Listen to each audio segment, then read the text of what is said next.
Welcome back to Eldridge Park. We apologize for technical difficulties with the YD Red Sox leading the Orleans Firebirds 3-1 as we go to the bottom half of the fourth inning.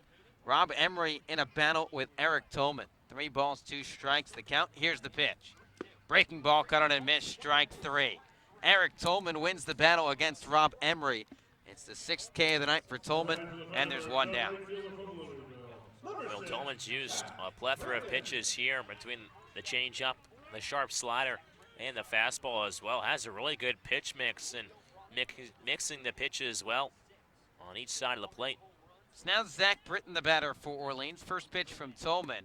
Breaking ball drops upstairs for ball 1. Britton went down swinging his first time up. Was trying to lay down a sacrifice bunt. Couldn't get it down and had to swing with 2 strikes. 1-0 from the southpaw. Breaking ball skips outside. Check swing from Britton. He laid off, says the third base umpire, James Fonseca. It's 2 balls and no strikes. Britton, a key cog to the Orleans offense this summer. Tied for the team lead with 19 RBIs. Tolman, a deep breath, winds and fires the 2-0. Fastball catches the inside corner. It's 2-1. We've seen a vertical strike zone tonight from Ronaldo Cockrum, calling it letters to knees.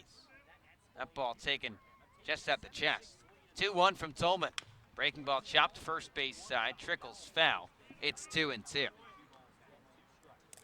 Red Sox 3 runs in the top of the 4th to take a 3-1 advantage. Highlighted by a 2-run blast off the bat of Andrew Eister. 3 hits for the Red Sox in that frame, all with 2 outs. YD looking for a 1-0 series lead. 2-2. Breaking ball fisted down the other way. It'll drop out of play, and we'll do it again. Britton has struggled against left-handed pitching this summer. Just 3 for 28. Louisville Cardinal hit .286 in the regular season. The ASU Sun Devil, Eric Tolman set at the bell. Here's the 2-2 home. It's going to be held up with a late time called by Zach Britton. What a combination for the YD Red Sox tonight. An Arizona State Sun Devil on the mound and an Arizona Wildcat behind the plate. Tolman now steps off, not getting the sign from Austin Wells. Southpaw back on the bump. Here's the 2-2. Fastball runs low. It's 3 balls and 2 strikes. Red Sox have scored 3 runs on 4 hits, 1 error, and 2 runners left on. The Orleans Firebirds, 1 run on 3 hits, no errors, and 3 runners left on base. Here's the payoff pitch to Britton. Breaking ball skips low, ball 4. Britton tosses the bat. He reaches base for the first time tonight, and the Birds the tying run at the plate. That's a big walk there by Zach Britton. You mentioned he struggled against left-handers this year. Fell behind the count, works his way all the way back up to a full count, and lays off a couple tough pitches to work a walk. Now Eddie McCabe, a rising junior out of Georgetown who extended his on-base streak to 23 games his last time up. Digs in. First pitch from Tolman. Breaking ball down low for ball 1. Red Sox 3, Firebirds 1. Home half of the 4th at Eldridge Park.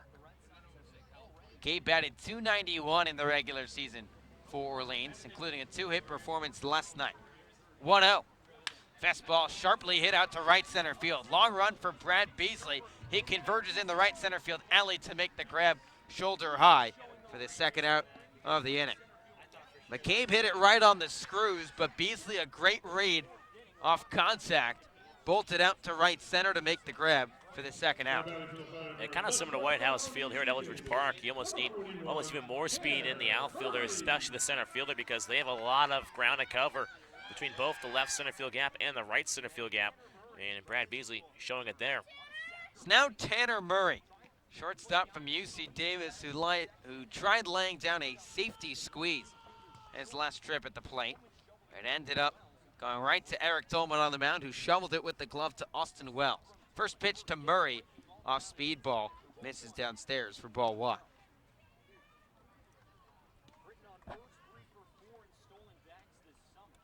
Orleans trying to tie this ball game up after a 3-run frame for the YD Red Sox. Britton aboard at first, 2 gone in the bottom of the 4th inning. Murray sporting the high Red Sox from the right side, 1-0. Fastball sent back to the screen. It's 1-1. Murray, an all Big West Conference first team selection this past spring, has hit more home runs on Cape Cod than he did for the UC Davis Aggies. And 2 in the regular season, only 1 out in Cali. Britton 3 for 4 in stolen base attempts this summer. Tolman goes to first. He's got Britton picked off. The southpaw had Zach Britton sleeping, picks him off 1-3. The second pickoff for the YD Red Sox as the Birds are unable to capitalize on a 1-out free pass. Orleans scores no runs on no hits, no errors. They leave nobody left on base. After 4 complete innings at Eldridge Park, the Orleans Firebirds trail the YD Red Sox 3-1. And let's send it over to Scotty Gage. Scotty. Special, we did this yesterday, but we've got to, as Josh Zamora's coming up. What's up, buddy? We've got to do a special thank you to everybody that sponsored us with the Birds Broadcast Network and everybody that just proudly had us part of them, and we were so happy to have them part of our team. The NAC Land Ho right to the right of me, and it's just so special to have those support from places like that, from the NAC, Land Ho, Nauset Grill, and Cook Seafood, and stuff we got to do for lunches with Kelly, which was just so fun, and getting lunches with the Birds and getting to really understand who these people were and get the full story behind all the Firebirds this season. Places like the NAC that hosted us for Bird Bites, it was just so fun to have them, host us and proudly host us. Mike and Van hate us. They were so cool. Every time we go in, they'd give me a big wave. They'd be like, hey, Scotty, what's up? What are you doing today? Who's coming in today? They're always just interested, which is so cool. Sometimes guys just won't do that. Companies won't do that. Restaurants won't do that. But at places like the NAC, Nauset Grill, Land Ho, Cook Seafood, all of them were so welcoming to us. And they were so welcoming to helping and representing the town of Orleans, which has hosted them for so long. And I mean, from the bottom of my heart, from all of us, cannot thank them enough for being part of our broadcast this year. So really fun and really special to have them part of our team.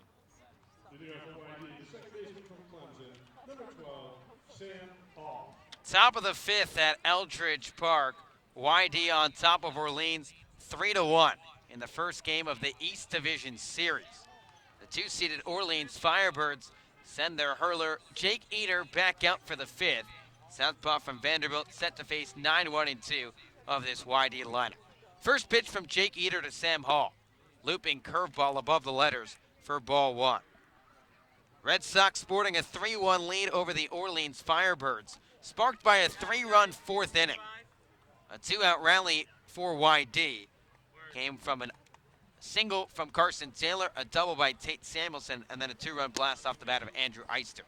1-0, fastball outside. It's 2 balls and no strikes. Hall 0 for 1 tonight, grounded out his first time up. Eater looking to bounce back after struggling in that 4th. Southpaw winds and fires the 2-0. Fastball downstairs. It's 3 balls and no strikes.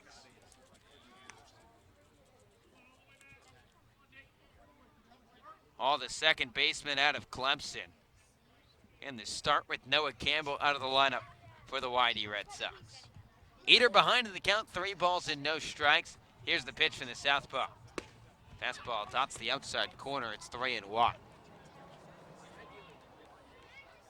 Hall, a highly touted prospect out of Hempstead, North Carolina. Ranked 185 overall in his class. Eater a deep breath, the 3-1 home. Fastball flared right side, foul ground. Trevin Esquera bolting over, slides to his feet. Yes, he did. He makes the catch. Esquera near the first base dugout, right on the Orleans side. Slid feet first to make the grab, and there's 1 away. Well, can you tell it's playoff baseball here at Cape Cod? Trevin Esquera laying it all out there on the first base side in the foul ground. Goes all the way down to his bottom to make the catch for big out number 1. It's now Wyatt Young, the batter, shortstop from Pepperdine. Finished the regular season 5th in average on the kid. 5'7" batter steps in for the left side. First pitch from Eater. Fastball downstairs for ball 1. No one warming up in the Orleans bullpen. Eater at 79 pitches for the Birds tonight. 6'5" southpaw, rears back. The 1-0 coming home. Fastball skied out of play behind the dish. It's 1-1. Young 0 for 2 tonight, struck out his first AB. It started to cool off just like Austin Wells and the rest of this YD offense. They just scored 4 combined runs in their final 3 games. They've got 3 tonight through the first 4+ innings. And lead the Orleans Firebirds 3-1. 1-1. Fastball popped left side out of play. It's 1-2.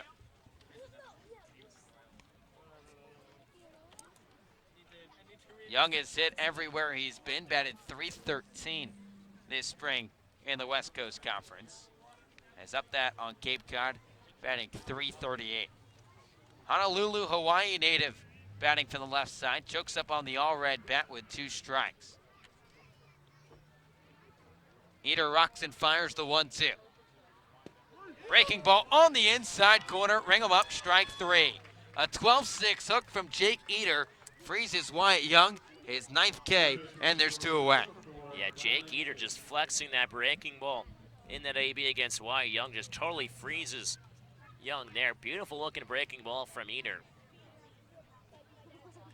It's now Riley King, the batter, third baseman from Georgia, steps in hard with the right foot, scrapes the back line of the batter's box.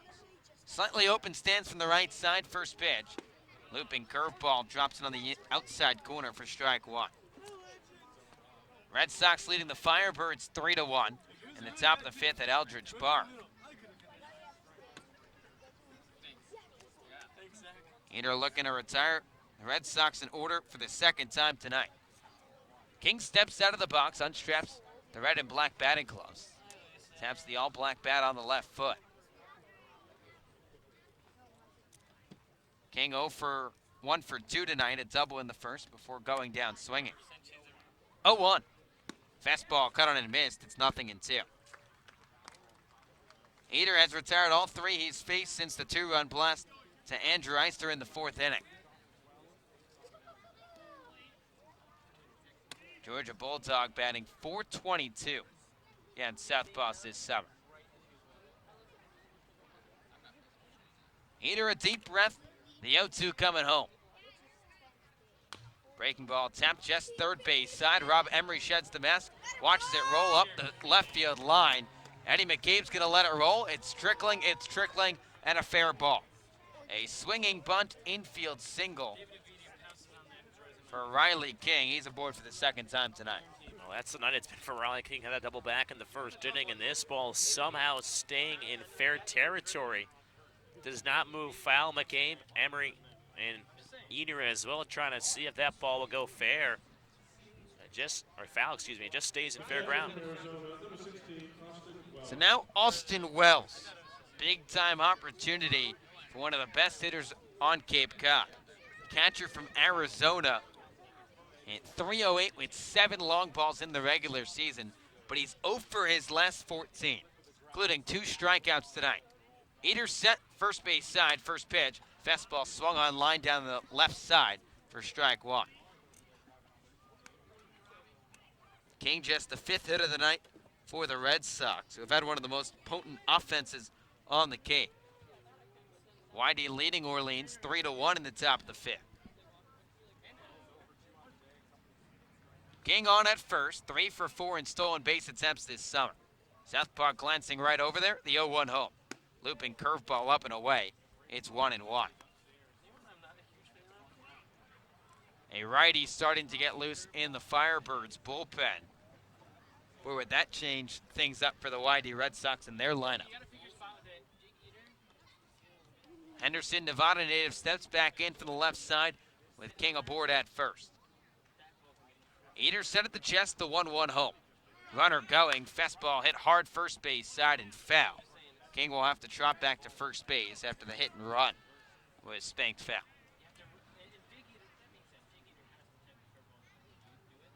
Wells an East Division All-Star and a unanimous freshman All-American before coming to Cape Cod. Selected by the New York Yankees in the 35th round of the 2018 MLB Draft. Eater looking for his 10th punch out of the night. Southpaw set, the 1-2. Breaking ball drops low, backhanded by the catcher, Rob Emery. And the count's 2-2. That pitch count now for Jake Eater at 89. Next offering will be number 90 and potentially his last of the night, with a righty getting loose in the Firebirds pen. Southpaw set, third base side. He's going to move over to first, throws it over the head of Trevin Escara.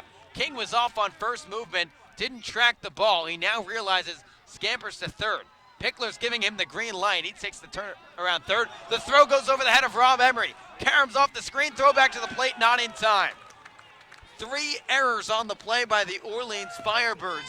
An errant pickoff move allows Riley King to score all the way from first. Well, that's what you try to minimize here in the playoff. Just small miscues, just snowball into bigger effects. And just a throw that went over Escara's head, then Britton coming in from right field to throw the baseball. Goes right over the head of Rob Emery, the catcher, and allows King to score from first.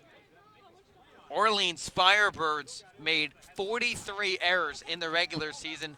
That set an organizational record for fewest in a season. They just made 2 on the same play. 2-2. Breaking ball, hit back foul. We'll do it again. So it goes down as an E1 charged against against Jake Eater to allow Riley King to go to third, and then an E9 against Zach Britton.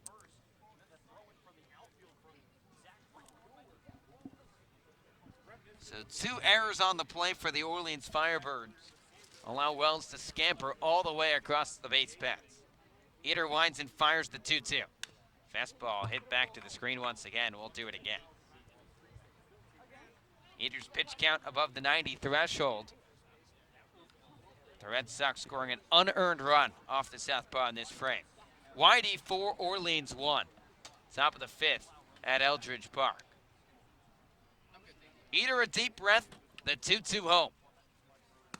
Fastball up and away. Eater wanted it for strike 3. Instead, it's ball 3, and the count runs full.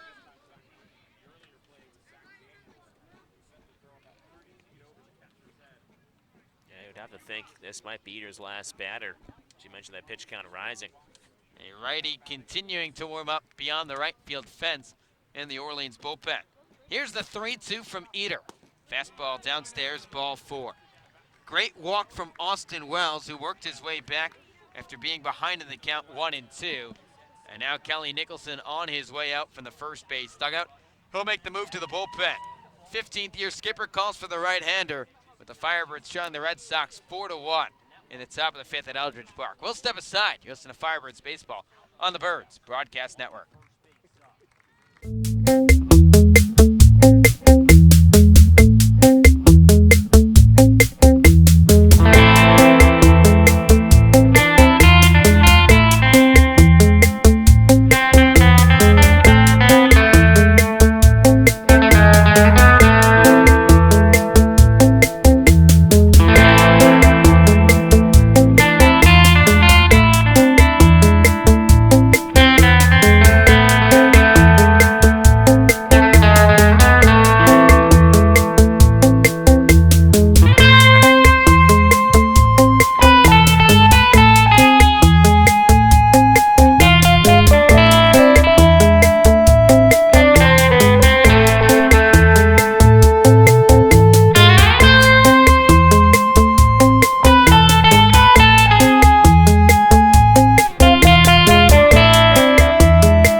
Welcome back to Eldridge Park.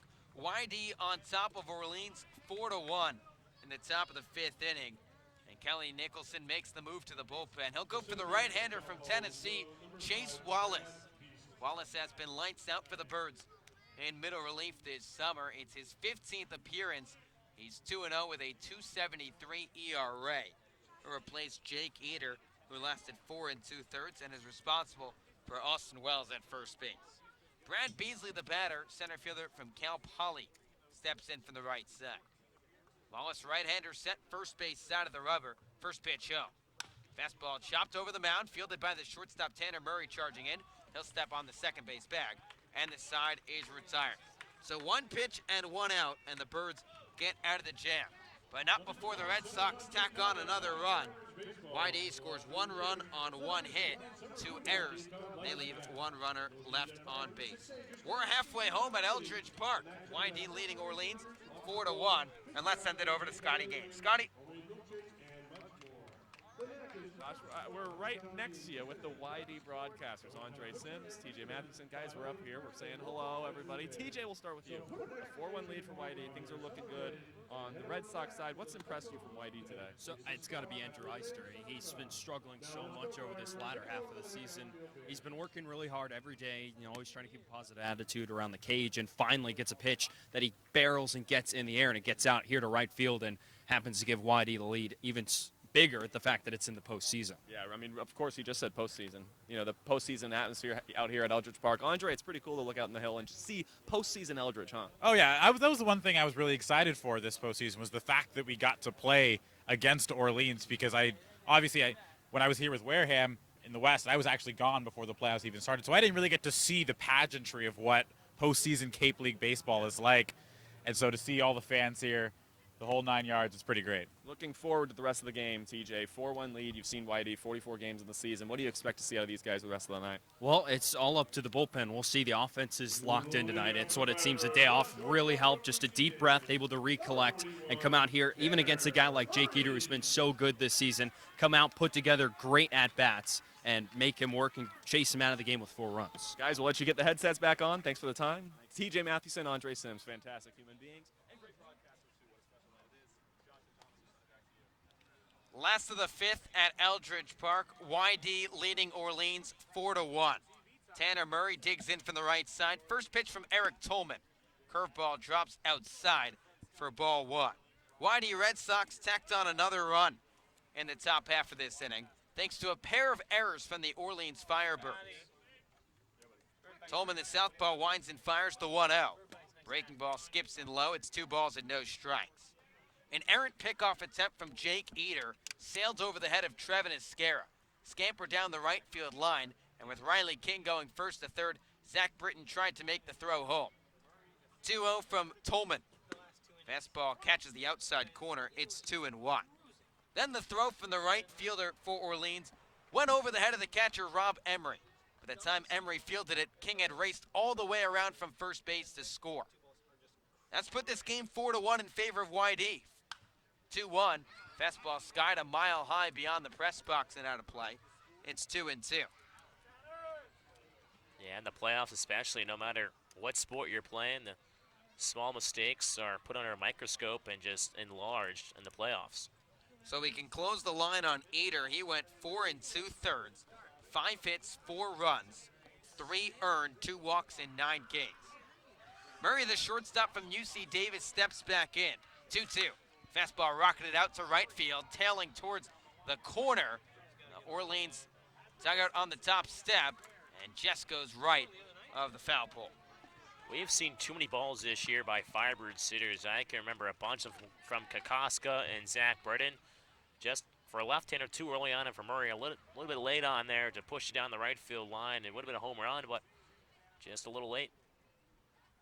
8-9-1 in this frame for the Birds, with the right-handed swinger stepping back in. Tolman winds and fires the 2-2.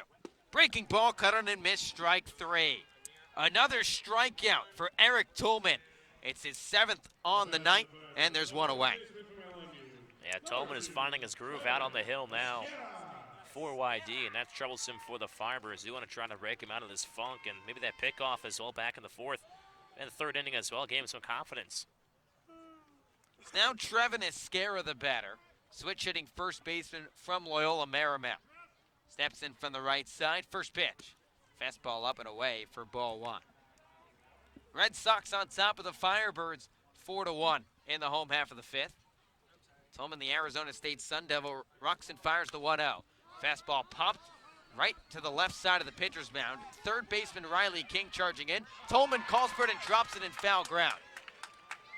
So King called for it. Tolman tried making the play. It caromed off the leather. And another chance for Trevin Escara with the count at 1-1. That could be just Tolman trying to do too much. He's been cruising through this Firebirds lineup as of late. And then that's why usually a pitcher doesn't try to field a baseball, because we're miscombobulated where they are coming off the mound.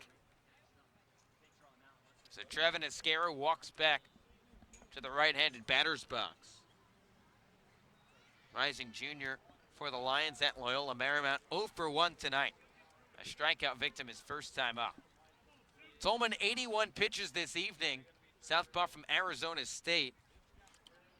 In his 6th start of the summer, 1-1. Breaking ball chased out of the zone. It's 1-2. YD has been thin on their pitching the second half of this summer. The second worst ERA on the Cape at 4.48, but they are looking aces on the mound right now with Tolman. 1-2.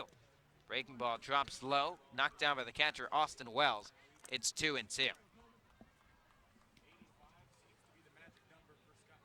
YD, 4 runs on 5 hits, 2 errors, and 3 runners left on base. Orleans, 1 run on 3 hits, 2 errors, and 3 runners left on.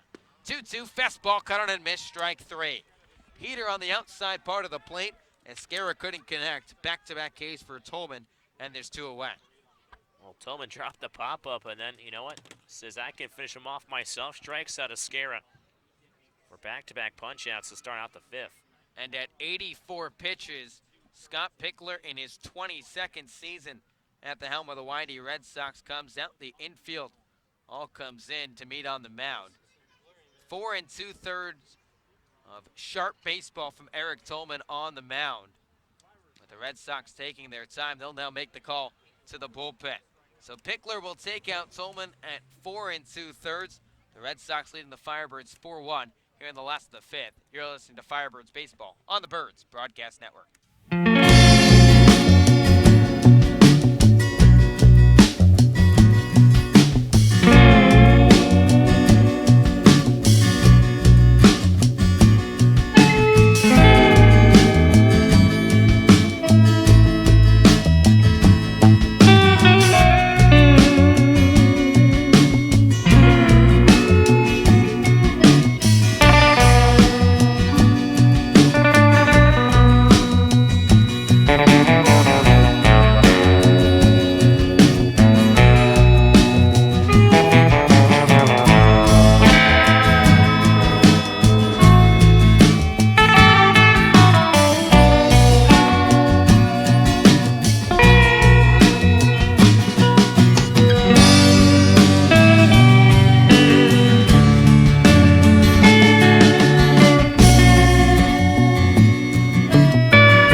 Welcome back to Eldridge Park. YD leading Orleans 4-1 in the last of the 5th inning. And Scott Pickler electing to make a call to the bullpen He'll go for the right-hander from St. Mary's College, Carlos Lamelli. So the day is done for Eric Tolman after 4 2/3. First pitch from the right-hander to Jacob Hurtubise.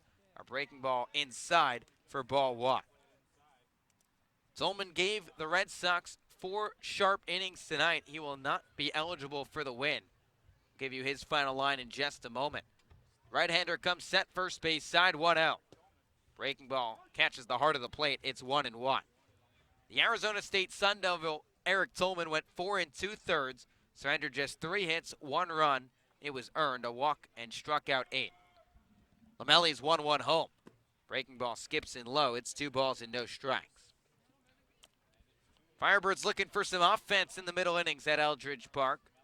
Just 3 hits tonight for Orleans. They haven't had a base knock since the 3rd. 2-1.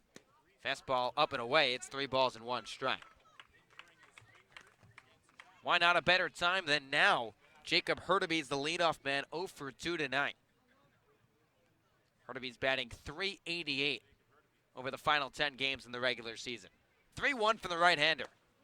Fastball catches the inside corner. Hurtubise on his way down to the first base side. He'll have to come back, and the count runs full. Firebirds faithful, letting the home plate umpire Ronaldo Cockrum what they think of the call. 3-2 the count to Hurtubise. Here's the pitch from Lamelli. Breaking ball downstairs, ball 4. So 1 pitch later, the Birds faithful get their wish. Jacob Hurtubise a 2-out walk. That's Hurtubise's bread and butter. That's what he does. He works, walks, gets on base, and it gives a chance for Julio Marcano to try to extend this 5th inning here.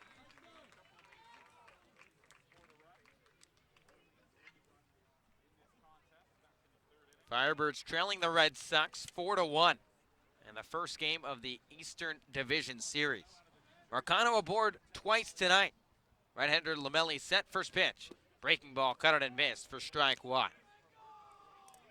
Marcano was hit by the pitch back in the 1st inning, then scored the Birds' only run in the 3rd.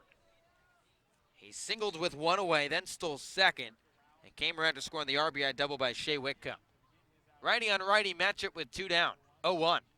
Breaking ball backhanded by the catcher Austin Wells in the dirt. It's 1-1. Whitey Red Sox have struggled on the mound this summer. 9th in ERA, letting up 4.48 runs per contest. Lamelli a check on the runner at first base, and Hurtubise is back in safely. Center fielder out of Army, 6 for 6 in stolen base attempts this summer. They've come in bunches as well. Stole 4 earlier in the summer in 1 game, swiped 2 last night against the Chatham Anglers. 1-1. Breaking ball over the heart of the plate. It's 1-2. It's been exclusively off-speed stuff from Carlos Lamelli out of the bullpen. A change of pace from Eric Tolman, the southpaw out of Arizona State.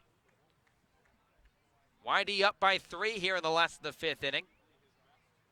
Lamelli set first base side, 1-2. Fastball up and away. It's 2 balls and 2 strikes.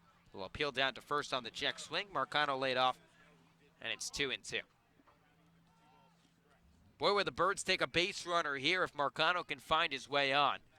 Max Troiani, the left fielder out of Bentley, who finished 3rd in the Cape in average during the regular season, waiting on deck. 2-2. Breaking ball, cut on and missed, strike 3. Sharp slider had Marcano fishing, and the side is retired. Lamelli comes in, works a walk to Jacob Hurtubise, but then gets out of the jam. Orleans scores no runs on no hits, no errors, and they leave 1 runner left on base. After 5 at Eldridge Park, it's YD 4, Orleans 1, and let's toss it over to Scotty Gage. Scotty? Hey, thanks, buddy. So here's something kind of fun. I'm looking through the 50-50 tickets that Paige Thompson gets, because it's in my job to check and see if he won today. And he won something. I think he won the autographed baseball from the 92 Cardinals. That's pretty fun.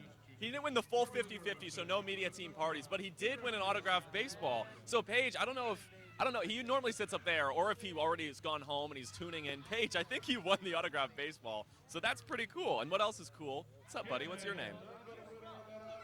What's your name? Jack. Jack. Oh my gosh, we got a bunch of guys. No, we'll take it away. So we got a whole lot of Firebirds fans here. I shouldn't have introduced them. All right, guys. This kind of went away from me, but I'm not mad. We'll say go Firebirds on 3, all right? 1, 2, 3. Go Firebirds! All right, guys, we'll send it back to you. Absolute madness on the first base side tonight at Eldridge Park with a great crowd on hand in Orleans, Massachusetts, but the Firebirds faithful not too happy so far.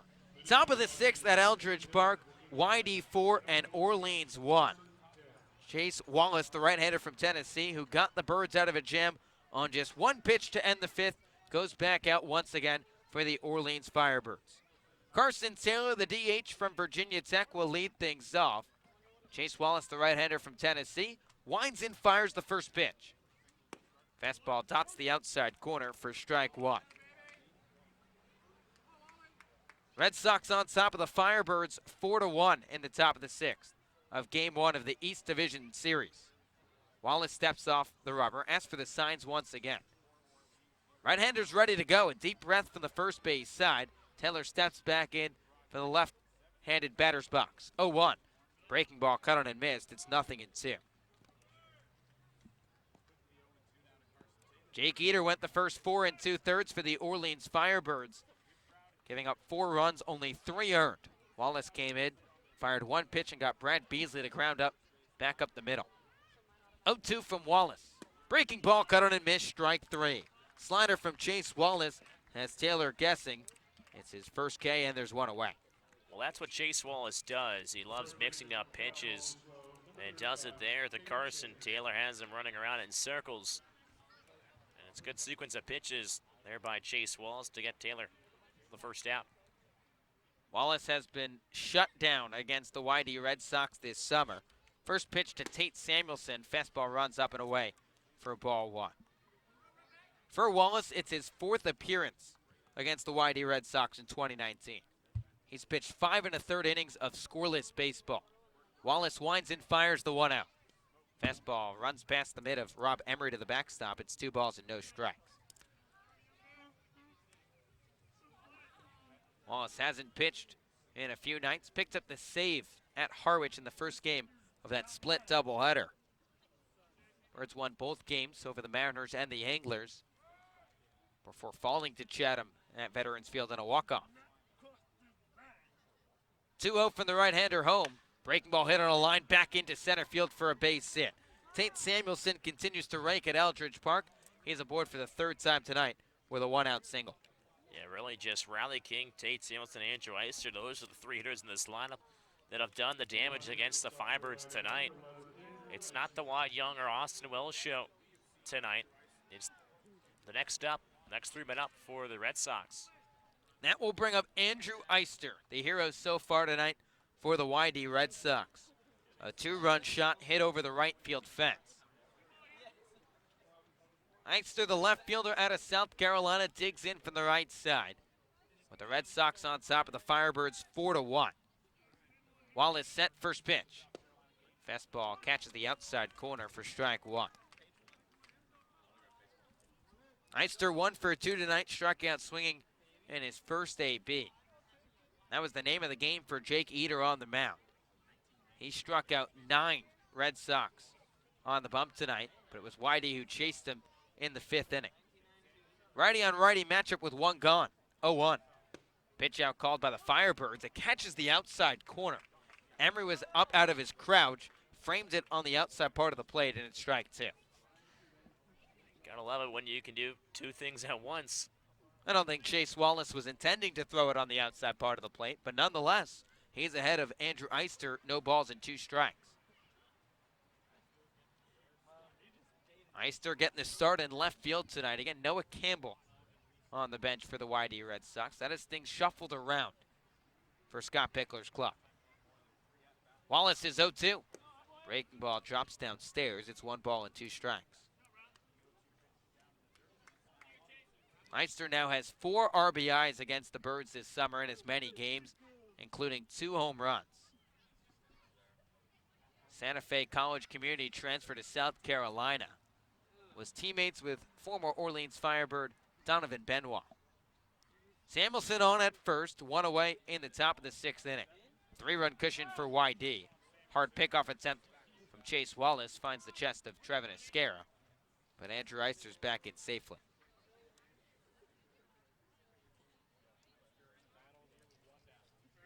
Best of 3 series to open up the playoffs in 2019. Birds looking to beat the Red Sox for the first time under Kelly Nicholson. 1-2, fastball just below the knees. It's 2 balls and 2 strikes. Pickler sports a 12-2 record against Kelly Nicholson the 6 times they've met in the postseason. Orleans has yet to win a series over YD. Last time they met was back in 2016, a 2-0 win in the first round of the playoffs for the YD Red Sox. Samuelson on at first. He's 3 for 3 in stolen base attempts. He's going. Breaking ball drops downstairs inside. No throw from Rob Emery. So Samuelson avoids the double play, swipes his 4th bag of the summer. There's a runner in scoring position with 1 away.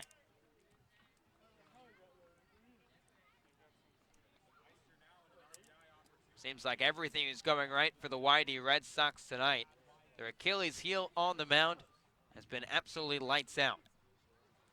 Samuelson aboard at second with 1 gone, the payoff pitch. Breaking ball in there, called strike 3. A changeup that caught much of the plate, but taken at the letters by Eister, and he goes down looking for the 2nd out. That's a big comeback and bounce back pitch for Chase Wallace after Samuelson steals second base. You can almost feel the Red Sox trying to put in another run here in this half inning, but Wallace able to get Eister looking on a good changeup up in the zone to get him down for the 2nd out, and just 1 pitch away from getting out of this half inning. Right-hander from Tennessee has given the Birds a scoreless inning out of the pen.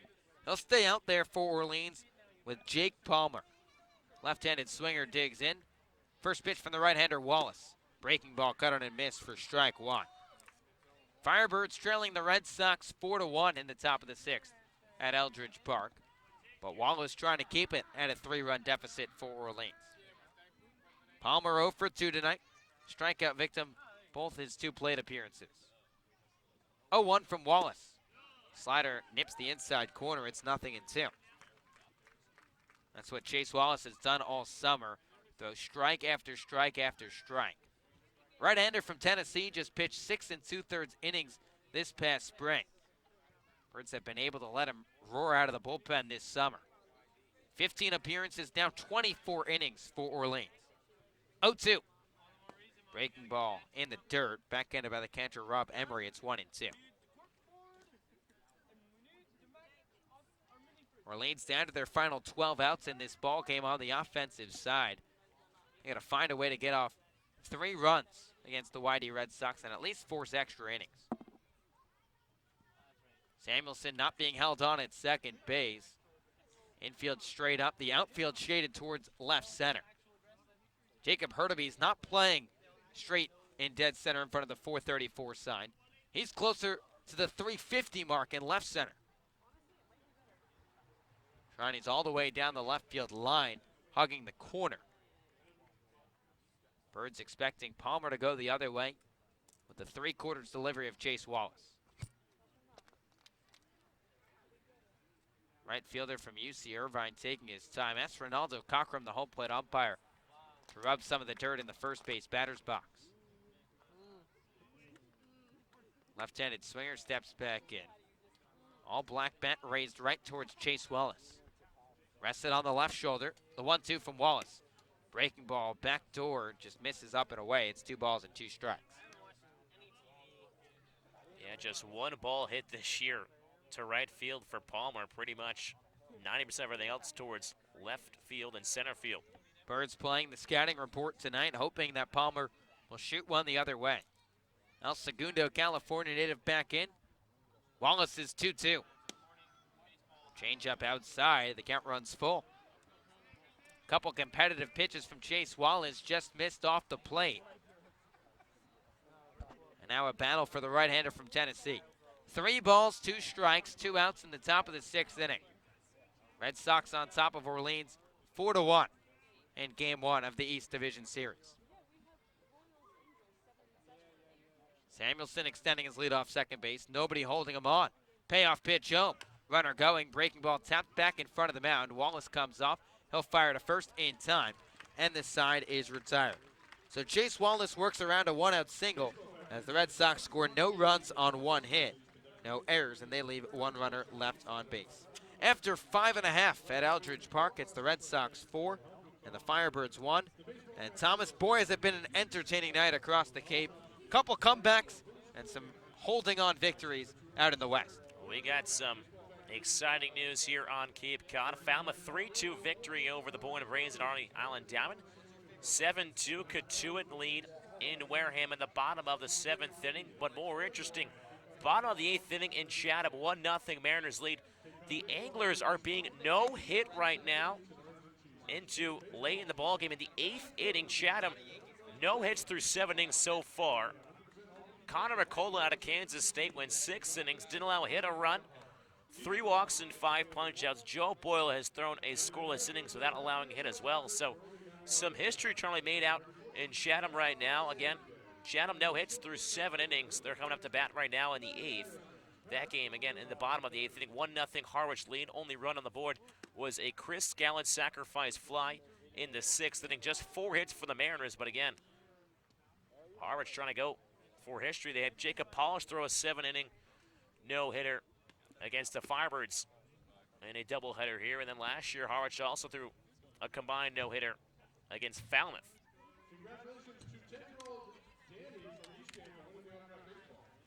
Weird and wacky stuff going on around the Cape tonight, but here at Eldridge Park, bottom of the 6th, the Yarmouth Dennis Red Sox lead the Orleans Firebirds 4-1. Carlos Lamelli, the right-hander from St. Mary's, who came in to get the final out of the 5th inning, he heads back out for Scott Pickler's club. Max Shrine steps in from the right side. Lamelli comes set, first base side of the rubber. First pitch from Lamelli. Breaking ball catches the inside corner for strike 1. Heart of the lineup due up for the Firebirds in this inning with Shea Whitcomb and Rob Emery to follow. Trani 0 for 2 tonight, struck out swinging his last time up. 0-1. Curveball cut on and missed. It's 0-2. Trani, one of the best stories on the Cape this summer. A Division II player out of Bentley University. Finished 5th on the Cape in batting average. Lamelli comes set, the 0-2. Fastball zips up and away. It's 1-2. And for the Firebirds, if they want to rally, this is where it has to start with their best hitter in this lineup, and Max Chirani and Whitcomb as well to follow.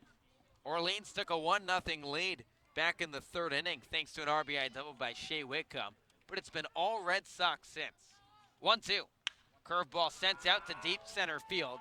Beasley ranging to his left. He's still retreating back. He's in front of the warning track, makes the grab. Trani gave it a long ride out to right center field, but hit it to the deepest part of the ballpark for allowed out number 1. Yeah, again, wrong ballpark to do that at. That's probably at least 365, 370 out there in right center. Second or third time this year we've seen him put it out there. Might be gone at other ballparks, but here stays in the yard, a casual fly out. Shea Whitcomb, who ripped an RBI double his last time up, steps in from the right side. Lamelli's first pitch. Breaking ball downstairs for ball 1. Red Sox 4, Firebirds 1. Home half of the 6th at Eldridge Park. Whitcomb roped that RBI double, but then got picked off to end that 3rd inning. 1-0 for Lamelli. Breaking ball nips the outside corner. It's 1-1. Firebirds faithful, still in strong numbers covering the right field hill at Eldridge Park. Trying to cheer their home squad on. Lamelli set first base side, the 1-1. Curveball fools Whitcomb. He watches it on the inside corner. It's 1-2. Red Sox with 3 infielders on the left side. The second baseman, Sam Hall, just a touch left of the second base bat. Right-hander comes set, the 1-2. Fastball pounded that way, sneaks through the hole for a base hit. Whitcomb shot one past Wyatt Young, the shortstop, into left field. This kid continues to hit, and Whitcomb's aboard for the 2nd time tonight. And we said he loves to hit at home here in front of the Firebird faithful, and trying to invigorate a rally here in this lineup. Puts a man on base, and that's all you need sometimes. A man on base, and good things can happen. It's the Firebirds' first hit since Whitcomb's double back in the third inning. Just the fourth hit of the night for Orleans. Red Sox up by 3 runs in the sixth.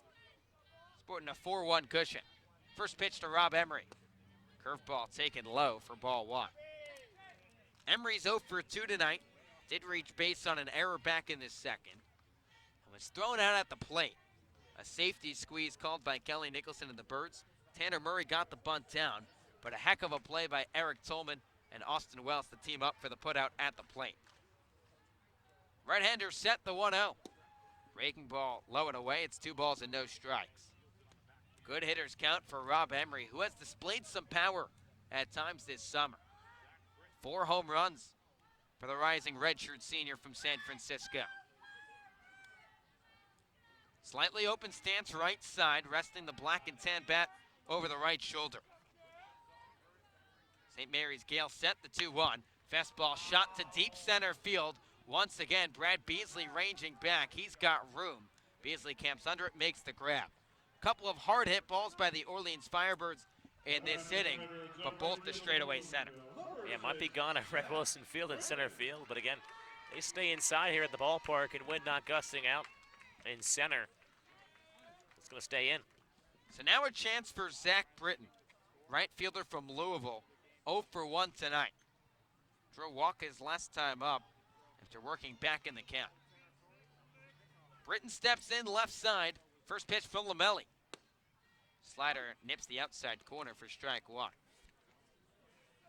Britton has clobbered right-handed pitching this summer, batting .352 against right-handers with all 5 home runs and all 19 RBIs coming against righties. 0-1.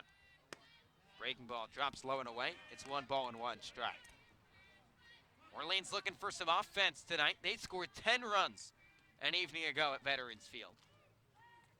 That was part of the Birds' 8th shutout of the summer.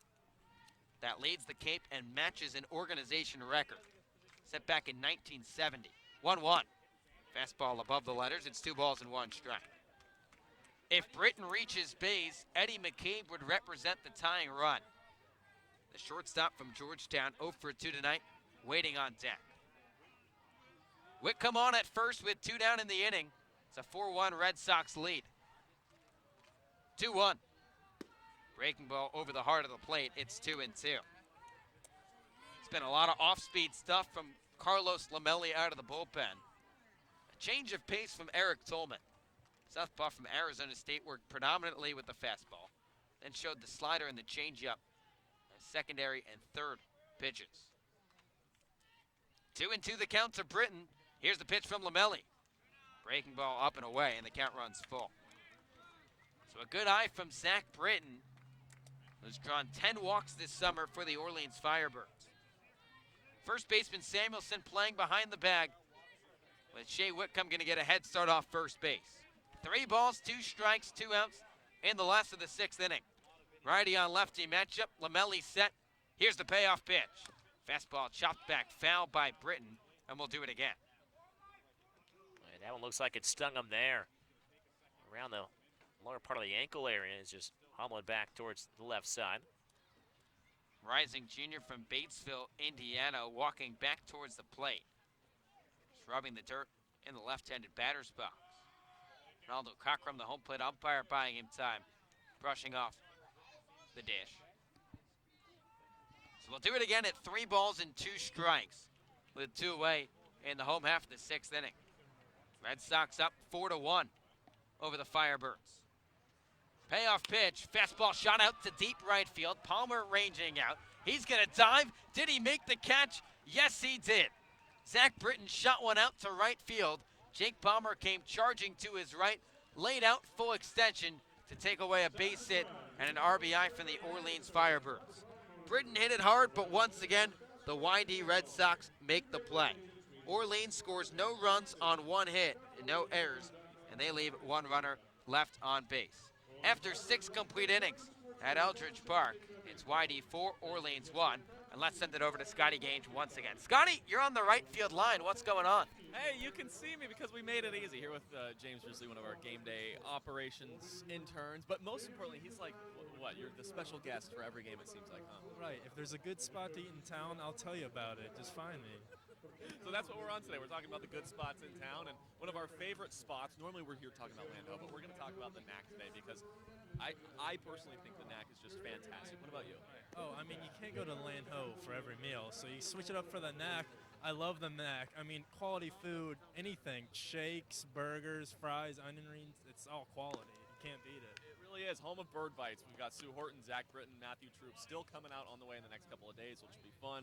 We've had Tanner Murray, Eddie McCabe, Max Troiani, Bird Bites. All of those have come out, got to know these guys, but let's talk about the food. I had a fried chicken burger the other day. It was fantastic. Have you ever had that? Oh, I have not, and I'm from Kentucky, Kentucky Fried Chicken. I better check it out. I know what's good and not good chicken, let me tell you. All right, so tell me, when you go there, what's the James order? What's the order that you got to get? You gotta get the double ring burger with a side of fries. That's what I recommend. James Risley. All right, James, you've been fantastic, so I'm going to let you send it back to Thomas and Josh. Hey, Thomas and Josh, let's hope for one more ho-ho home run tonight. Get the Firebirds going. Back to you. Thank you, James and Scotty. We would love to see a ho-ho home run here at Eldridge Park. 9-1-2 due up for the Red Sox first, though.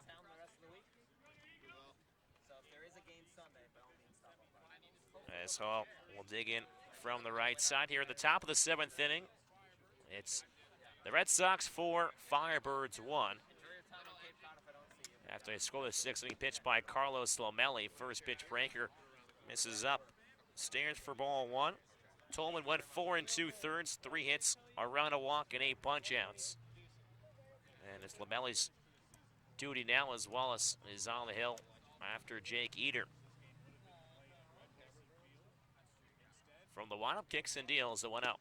Fastball swung right through. It's 1-1 on Hall, the second baseman from Clemson. Wallace 20 pitches into his outing now, through an inning and a third. At 257 this past season for the Clemson Tigers. 1-1.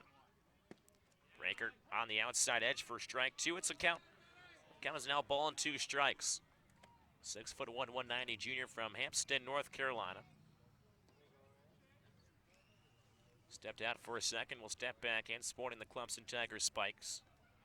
As Wallace on the first base side of the rubber. The 1-2. Over the top, breaking ball comes a bit too high there. As Ronaldo Cochran flashes 2 balls and 2 strike signal. It's 2-2.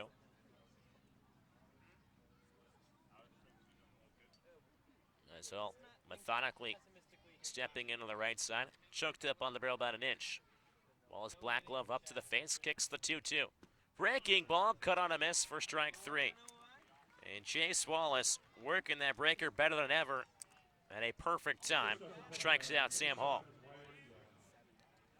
So he's now retired. Hall to start things off here in the 7th inning, and Chatham still being no-hit through 8 innings. Top of the 9th, things over there in Chatham against the Mariners. Mariners with a 1-0 lead. It's Wide Young, leadoff hitter from Pepperdine, the shortstop. First pitch to Wide Young, a fastball. It just misses up in the zone for ball 1. So dating back to yesterday's ball game,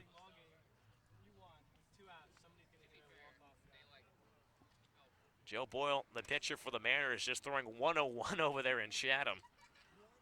1-0 fastball sent down, the third base side foul. It's a ball and a strike. Well, while that's impressive, I have a number that's larger than 101. It's 2,083, the number of fans in the ballpark tonight at Eldridge Park. 2,083. It's a lot of Firebird faithful here at the ballpark. Wallace from the windup, the 1-1. Fastball inside corner, called strike 2. It's 1-2. And you know what you got to tip your caps for the YD Red Sox. Arguably their best 2 hitters, Wyatt Young and Austin Wells, a combined 0 for 5 with 4 strikeouts, and they're still up by 3 runs. Really just been the next 3 men up as the 1-2 breaker swung right through for strike 3. Wide Young goes down on K's for the 3rd time tonight. He's 0 for 4 in this ball game. Wallace back-to-back strikeouts to start out the 7th inning, there's 2 down. So back in Chatham, just checking once again. There is 1 out in the bottom of the 9th inning. Harwich 1, Anglers nothing. Still no hits with Ben Ramirez at the dish. As Riley King steps in from the right side for the Red Sox. Waves the black bat straight up back towards Wallace. First pitch, fastball. Tardy on it as he hits it off the netting and off the Firebirds dugout on the first base side. It's 0-1. 2 down here, nobody aboard for the Red Sox. They scored a 4-1 lead.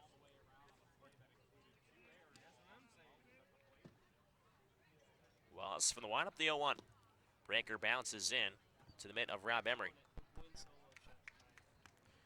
It's a count is now ball and a strike.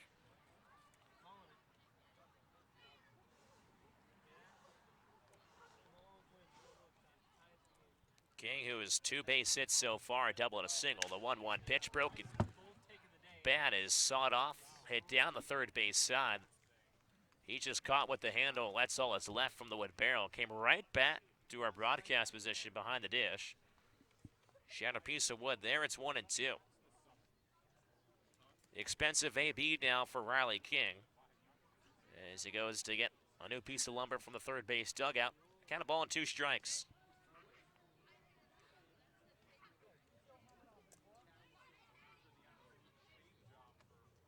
So they're now 2 down in Chatham in the bottom of the 9th inning. Still no hits for the Anglers. Jamal O'Gwyn, the man that stands in the way for the Harwich Mariners in a combined no-hitter between 2 pitchers. 1-2 to King.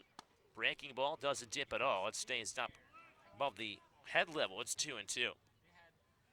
King was the man back in the 5th who scored all the way from first base after an error from the pitcher Eder, and then from Britton, the right fielder, went over the catcher Rob Emery. 2-2. Fastball, slow chop to the left side of the infield. Picked up by McCabe. Sets his feet across the diamond in time to retire Riley King. 5-3 putout. 10 things here the 7th. And the Red Sox go down in order as we head into the 7th inning stretch here at Eldridge Park. It's the Red Sox 4, the Firebirds 1. And it's our favorite time of the night. Scotty Gange, where you at, kid? All right, so I've made things a little too hard for you guys lately, and I realized that when I could see you, you couldn't see me because I was out beyond in the trees. So I'm not far. I'm beyond the fence, but I'm not far, but I am seriously hiding. So this because I am hiding, but I'm not far. I want to say you're the right field corner because it's dark over there. I really can't see, so you're hiding a little bit.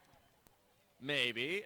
I mean, by the foul pole in the trees. Am I cold? No, I'm not in the trees. I'm really not far. I'm beyond the fence, but not far, so it's a medium amount of difficulty today because I do want you guys to find me because it's always fun when you find me. Are you on the Route 28 side down the third base side? Third base side is warmer. Are you in the bubble down there, left field corner? I'll give you a hint. I was just chit-chatting with Jacob Hurtubise and Max Troiani.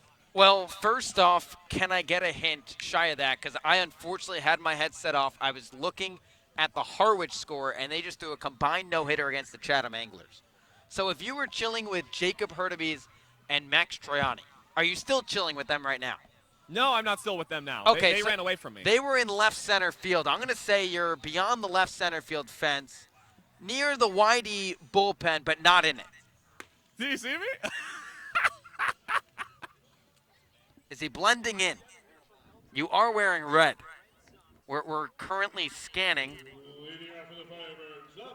No, we don't. Are you in the porta potty? That would be quite the spot. Scotty, you know what? You win this one. It's back to baseball. Did I win? I think you won. We can't find you out there, Scotty. I'm right behind the fence. There's a lot of people out here. Over 2,000 people at the ball game tonight, Scotty. You guys are so bad at this game now. I don't have great vision. First pitch to McKay, bounced up towards the first base side. Samuelson fields it, toss on Lamelli at first base in time for the first out in the bottom of the 7th. One pitch, one out recorded by Lamelli. As again, just to reiterate, the Chatham Anglers are no hit at Veterans Field by the Harwich Mariners. Harwich takes game 1 of the East Division Series 1-0. They'll go back to White House Field tomorrow to wrap up things there as the Firebirds trail 4-1 here at Eldridge Park, trying to prevent A 1-0 deficit in the series.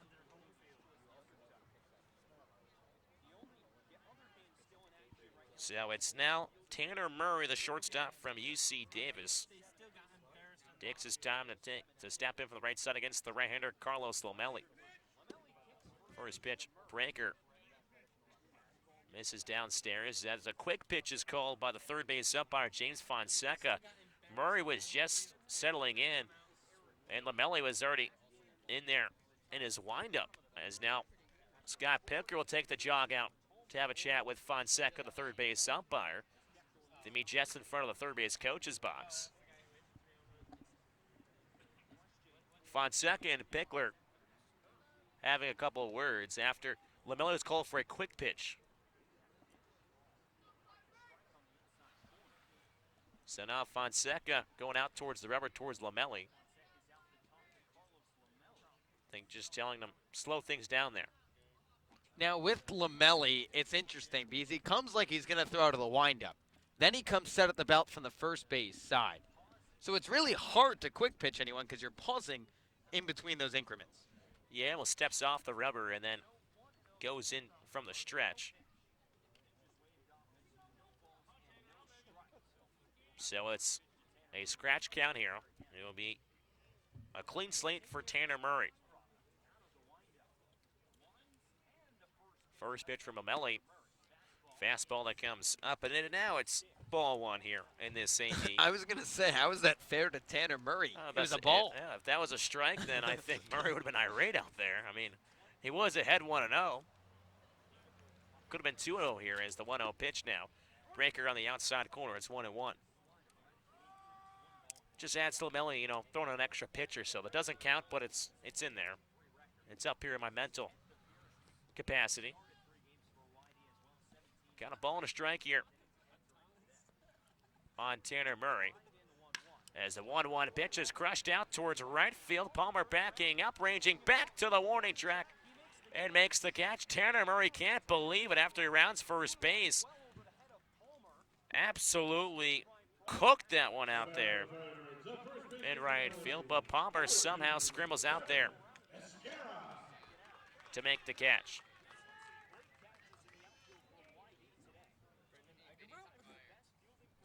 So with 2 down, it's Trevin Esquerra switching first baseman from Loyola Marymount.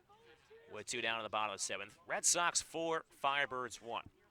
Esquerra 0 for 2 tonight after a 2 for 2 evening in Chatham yesterday. Batting from the left side. First pitch. Breaker just misses a bit too far inside for ball 1. It's 1-0. McCabe grounded out and Murray flew out to start things off here in the 7th. Firebirds trail by 3. 1-0 from Lomelli. Fastball skied up and out of play. Over the third base side, it's a ball and a strike.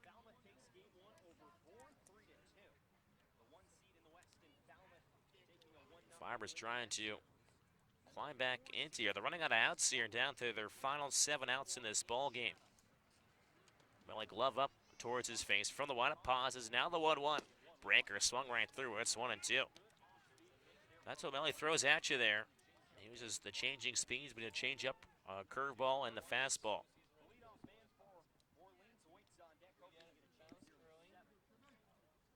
Lomelli trying to tie the side here. Count a ball and 2 strikes on Esquerra. The 1-2. Fastball at the letters. Cut on a miss for strike 3. And Esquerra goes down swinging. Lomelli pumps the fastball by him for a 1-2-3 inning. Worked after 7. It's the Red Sox 4, the Firebirds 1. As we'll step aside, listen to Firebirds baseball on the Birds Broadcast Network. Skip, it's a pleasure and a privilege for us to work under you and beside you day in, day out. We appreciate the opportunity, and here's to many more W's as a staff. Go Birds. Agak, congrats, Skip, on win number 350. I appreciate the time I had here as a player under you, and I very much appreciate being able to coach with you now and all of your wisdom, and appreciate you being a mentor to me as I move on throughout this game, and very, very blessed to have this friendship and relationship with you. So cheers to 350 more, Skip. Congrats. Skip, congratulations on 350 wins. We appreciate everything you do for us. And more to come. Go Birds. Go Birds. Hey Skipper, just want to say congrats on 350 wins. It's a huge accomplishment, and I couldn't think of a better guy to do it. Go Birds. Hey Kelly, Schiff here. Congratulations on the 350th win. That is an amazing accomplishment. I know how hard work it takes to do that, and you've done it the right way for all these years. I hope you get 350 more. All the best. Skip, Groder, congratulations, coach. 350. That is a big number. Super pro. Go have a black and tan, coach. Just remember, eyes in the bushes, be smart, and then go finish, compete, circle, ring, ack, out.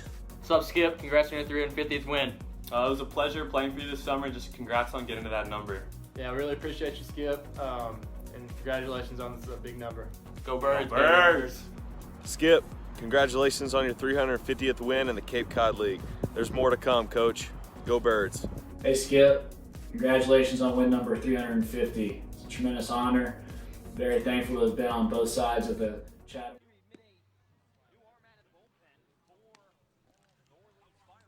Top of the 8th inning from Eldridge Park. The Red Sox cling to a 4-1 lead over the Orleans Firebirds. Firebirds trying to keep the deficit at 3 as they'll call in the right-hander from Northeastern, native of Manchester, Connecticut, David Steele, making his 6th appearance here on Cape Cod. Last time he started against these same Whitey Red Sox back on July 29th.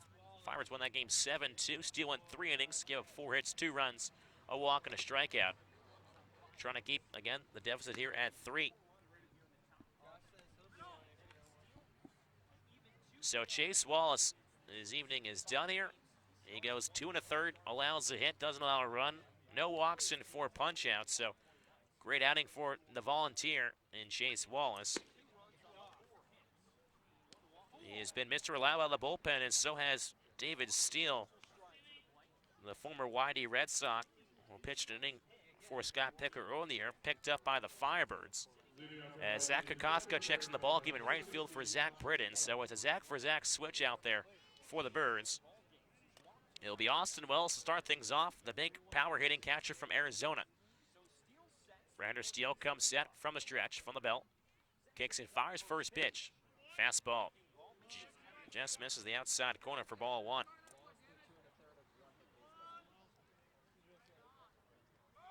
It'll be Wells, Beasley, and Taylor, the 3, 4, 5 hitters, the heart of the lineup for the Red Sox upcoming. Steele takes his time, comes set. Takes a deep breath, the breaking ball. Fired in there at the knees for strike 1. Count a ball and a strike. 4 runs, 6 hits, 2 errors for the Red Sox. 1 run, 4 hits, and 2 errors for the Firebirds. Reads the scoreboard out in left field here at Eldridge Park. Firebirds trying to get the bats going. As the 1-1. Breaking ball swung hard down the first base side. Backhanded by Esquero. Digging himself. Beats Wells down there. A pretty play. Backhand by Esquero. Retires Wells for the first out. So Wells' woes against the Firebirds continues. 0 for 3 in this ballgame with a walk. One of the best hitters in the league just can't figure out the Firebirds. But again, the Red Sox leading the Birds here 4-1. Just now 3 for 26 against the Birds this year is Austin Wells, as Bradley Beasley digs it from the right side against the right-hander David Steele. First pitch. Curveball bounces in, backhanded by the catcher Rob Emery. Count 1-0. 1 out here at the top of the 8th inning. Nobody boy for the Red Sox. Second baseman Mark and Whitcomb playing up the middle. Shortstop Murray playing all the way back. Outfield straight back as well. As the 1-0 to Beasley. Fastball pops up and out of play. Behind home plate, count a ball and a strike on the center fielder from Cal Poly.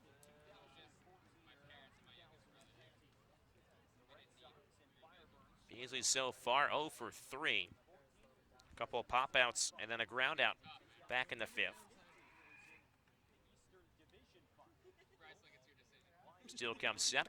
The 1-1. Breaking ball in there at the knees once again. It's 1-2.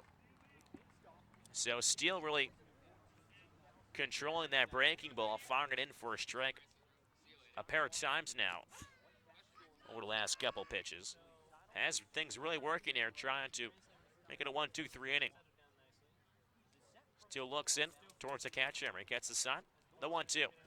Breaking ball hopped in as Emery glides to his right to block the baseball in the dirt. It's 2-2.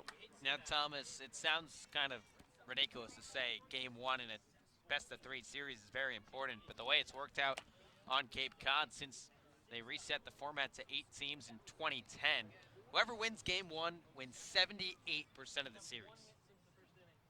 It is awfully tough to come back in a series, especially against the Red Sox. 2-2 pitch. Sky down the right field side. Right fielder Kokoska ranging in towards the line as it slices foul. As it one-hopped and Kokoska scooped it up in foul ground as Bees will have another chance here at the dish. Takes a long walk back from the first base side on the grass as he'll have to pick up the Lonnie Red Sox colored bat.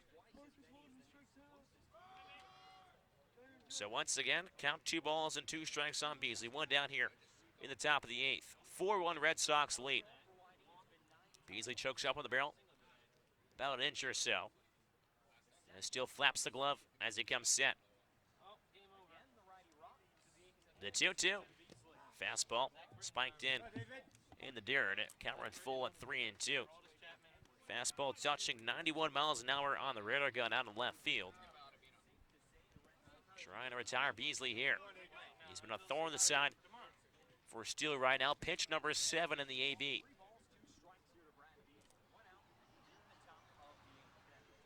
Still coming set once again. And the payoff pitch. Curveball just missing a bit high there. According to home plate umpire Ronaldo Cochran. Borderline pitch. Beasley gets rewarded with a 1-out walk. Kelly Nicholson wondering where that ball missed. Had a lot of plate, wasn't too high. We've seen more of a vertical strike zone than horizontal for Cochran tonight, but that ball called upstairs. So now man on first base in Beasley with some speed as well. Carson Taylor, DH from Virginia Tech. One of the Hokies from the left side against the right-hander David Steele. First pitch to Taylor. Fastball spot on the outside, Black for strike 1. Taylor so far tonight 1 for 3. Singleton scored in the 4th and a pair of strikeouts. Again, Jake Eater started this ball game for the Birds, then followed by Chase Wallace, and now David Steele, a third pitcher for the Birds in this ball game. Still set from just below the belt, the 0-1. Curveball, slow chopper off the middle, Steele kicked over towards the hole, into right field for a base hit. Scooped up by Kokoska, who throws it in towards second. Going first to third is Beasley on the batted ball into right field. And the Red Sox have something brewing here in this 8th inning. Runners on the corners and just 1 out. Just one of those nights for the Orleans Firebirds where they can't catch a break. Good pitch from David Steele, just hit off the outside of his left glove and just trickles into no man's land past Shea Whitcomb. For David Steele, this is a big batter upcoming. Tate Samuelson, who's been a thorn in the side of the Birds tonight. He's been on 3 times. Has to find a way to get him into an inning-ending double play. Samuelson already has an RBI tonight. Now making 5 RBIs in now 6 games against the Birds this year. 2 for 2, has reached base all 3 times. Double, single, and a walk. First pitch is Samuelson. Over the top breaker. Bends in on the latter part of the zone at the knees for strike 1. So it's Beasley over at third base, Taylor at first, with 1 out here at the top of the 8th inning. Still trying to use a ground ball here. Third baseman McCabe in on the grass. Middle infielders Murray and Whitcomb playing up the middle double play depth. 0-1 from Steele. Fastball, cut on a miss for strike 2. Samuelson can't catch up as he lunges for 1. It's 0-2. Samuelson steps out as he restraps the batting gloves. Now wipes some dirt away. It does some landscaping in the right-hander's batter's box. Taps home plate a pair of times. The Steele glances in towards the catcher Emery. Looks back the runner at first base and Taylor comes set. The 0-2. Breaking ball. Check swing. Does not go around. It almost sounded, could have tipped it as well. That's what I thought. I saw your reaction, Josh. Yeah, it sounded like the check swing on the bat got part of the baseball, and Emery held on, so it would be strike 3. Kind of love the great use of our great crowd mic and technology. Got a ball and 2 strikes, runs on the corners with just 1 out. Still trying to do it once again, the 1-2. Fastball misses down in the zone. It's 2-2. So a couple of close calls in the outside corner, not going the Firebirds' way. As Steele trying to work out of this 8th inning jam. Got Wells to ground out to start things off, followed by a walk and then a single for Taylor. Taylor at first base, Beasley over at third. The 2-2 to Samuelson. Curveball hit over towards shortstop. Murray sidearm toss over to second. Back over to first. High throw. Not in time as Escara is pulled off the base at first, and Beasley comes in to score. And the Red Sox tack another, now a 5-1 lead here in the 8th. That's a play the Firebirds have made 9 times out of 10 this summer. And when it matters most in game 1 of the playoffs, Whitcomb's throw just a touch too high. Escara pulled it down, but his foot came off the bag, and it translates into another run for the YD Red Sox. It just seems like the routine plays the Firebirds have made all season long, and just unraveling here in the playoffs.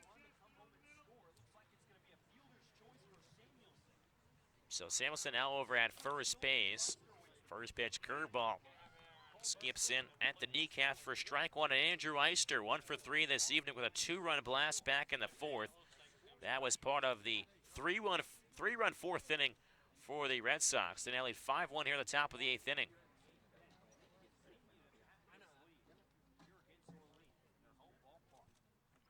Still just trying to end this half inning right here. 0-1 to Eister. Fastball misses up and out of the zone. It's a ball and a strike. So Tate Samuelson continues after a hard hit ball towards the shortstop, now with a pair of RBIs on the evening as he takes his lead off at first base. Escara holding him on over there. Still comes in with the 10 glove, the 1-1. Curveball just misses a bit too high there. It's 2 balls and a strike.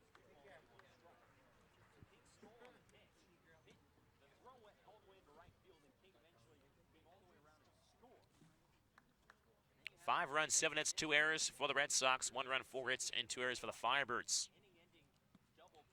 After Samuelson and a line drive towards Murray, Firebirds couldn't turn the double play. A couple other opportunities as well to get other innings, and the Firebirds couldn't do it. 2-1 fastball, home run hack, and Andrew Eister swings right through it. It's 2-2. So still trying to end this 8th inning right here to Andrew Eister. Count 2 balls and 2 strikes. Samuelson over at first base with 2 down. 5-1 Red Sox leading to the top of the 8th inning. As Steele glances in towards Emery, set up on the outside corner. The 2-2. Breaking ball in the dirt. Emery gobbles it up as he tosses the mass just in front. And now Eister's worked it to full at 3-2. So with the count full, Samuelson will be running on the pitch with 2 down. Eister steps off, steps out, and steps back in.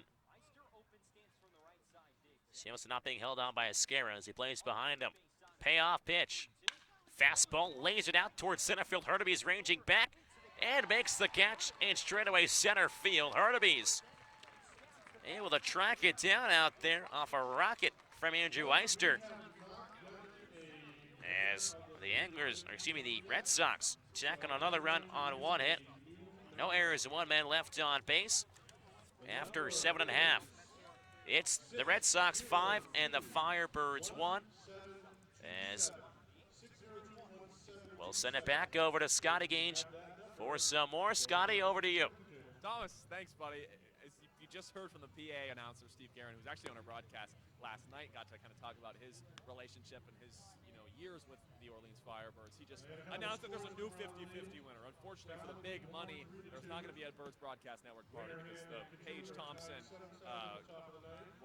Paige Thompson tickets did not get the big money on the second try either. But he did get the 1992 Orleans Cardinals signed baseball, which is pretty cool if you ask me. It's kind of a cool thing. I hope he can put it up proudly up on his shelf or wherever he would like to put it. So that's kind of a fun addition to tonight. A little bit of housekeeping moving forward. Tonight, of course, an exciting ball game. It really has been. Tomorrow and then the next day, we're going to be live on the Birds Broadcast Network because it's playoff season. It's just so exciting. So tomorrow, they will be at Red Wilson Field. Regardless of the outcome tonight, it'll be at Red Wilson Field, 4 p.m. with our pregame show coming on 15 minutes before that. So 4 p.m. at Red Wilson Field. We've got a little buddy here. Because you were doing that, you got to come on. What's your name? Vax. Vax. That's one of the coolest names I've ever heard. How do you get the name Vax? It's Greek. Whoa, what does it mean? It means either Bill or William in Greek. That is so cool. Okay, from Vax and Bill and William, I'm Scotty. Nice to meet you, buddy. Thanks for coming on the show. And Scotty making new friends out there on the hill. First pitch breaker on the outside corner for strike one to the leadoff hitter from Army, Jacob Hurtubise. Hurtubise, the center fielder, tracked that ball down in the night sky at Eldridge Park to end the 8th inning. 0-1. Breaking ball back on the outside corner for strike two. It's 0-2 on Hurtubise. Hurtubise 0 for 2 tonight, worked a walk in the 5th. Firebirds desperately needing a base runner in quickly as they trail 5-1 in the bottom of the 8th inning. Labelli back on the hill for the Red Sox. 0-2 fastball check swing. Does not go around, says James Fonseca, the third base umpire. Kind of ball and 2 strikes. Thomas, we have to break down what happened during that interview from Scotty. Not only was Vax a legend on the air, when Steve Guerin, the PA announcer, read off that Chatham lost tonight. 1-2 fastball, up and out, 2-2. The Orleans fans, as well as the YD fans in attendance tonight, all cheered. That was the most bonding moment between the two sides tonight. And, when we say that this Orleans Chatham rivalry is a thing, it is a thing. 2-2 pitch, check swing, bounce up the first base side.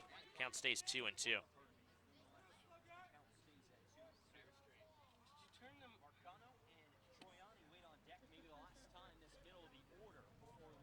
So Firebirds trying to chip into this 4-run deficit. 2-2 on the left-hander. Hurtubise, the pitch. Fastball, just missing the outside corner. Got it full of 3-2. And here the Firebirds coaching staff on the first base side. Young Hurtubise. Way to battle out there from the left side. Lamelli set from the hill. Kicks and fires from the wide of the payoff pitch. Fastball at the knees for strike 3. Hurtubise is running down towards first base, thinking he worked a walk. Not so fast as Ronaldo Cockrum. And punches out Hurtubise looking. There haven't been too many calls tonight that the Orleans dugout has agreed with from Ronaldo Cockrum. It seems like anytime there's a borderline pitch, it goes the way of the YD Red Sox. And for the Birds, obviously frustrating, but you just got to put that to the side and keep playing the game. So 1 out for Julio Marcano. First pitch breaker runs off the outside corner for ball 1. It's been tough against the Birds so far tonight, just all around. Hasn't been their type of game that they want to play coming in. 1-0 to Marcano. Curveball on the inside part of the plate. It's a ball and a strike. Firebird faithful trying to will their team to win here in the bottom of the 8th inning. Firebirds trail 5-1. 1 out, nobody aboard for the Birds. Infield back all around. Second baseman Hall playing up the middle. 1-1. Fastball just missing low and in. Austin Wells double clutching on the throw back. Count 2-1.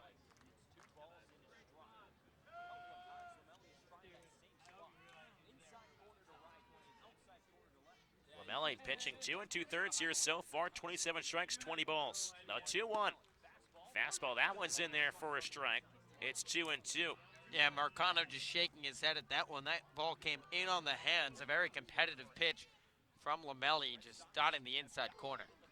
Lamelli with 3 strikeouts so far in this ball game. After striking out Hurtubise, he's looking for number 4 here. 2-2 fastball, just getting a piece of his Marcano as it fouls off the catcher Austin Wells towards the backstop. It's 2-2 once again. Well, the last time the Firebirds lost the opening game in the playoffs and then came back to win the series was 2013. And in that same 2013 year, the Orleans Firebirds made it to the championship series. One game does not define it. It's a 2-2 pitch in on the hands as Marcano tosses the barrel towards the first base dugout. And Marcano will jog down after being hit by a pitch. Was hit by a pitch in the first inning as well. So the second time tonight Marcano has been hit.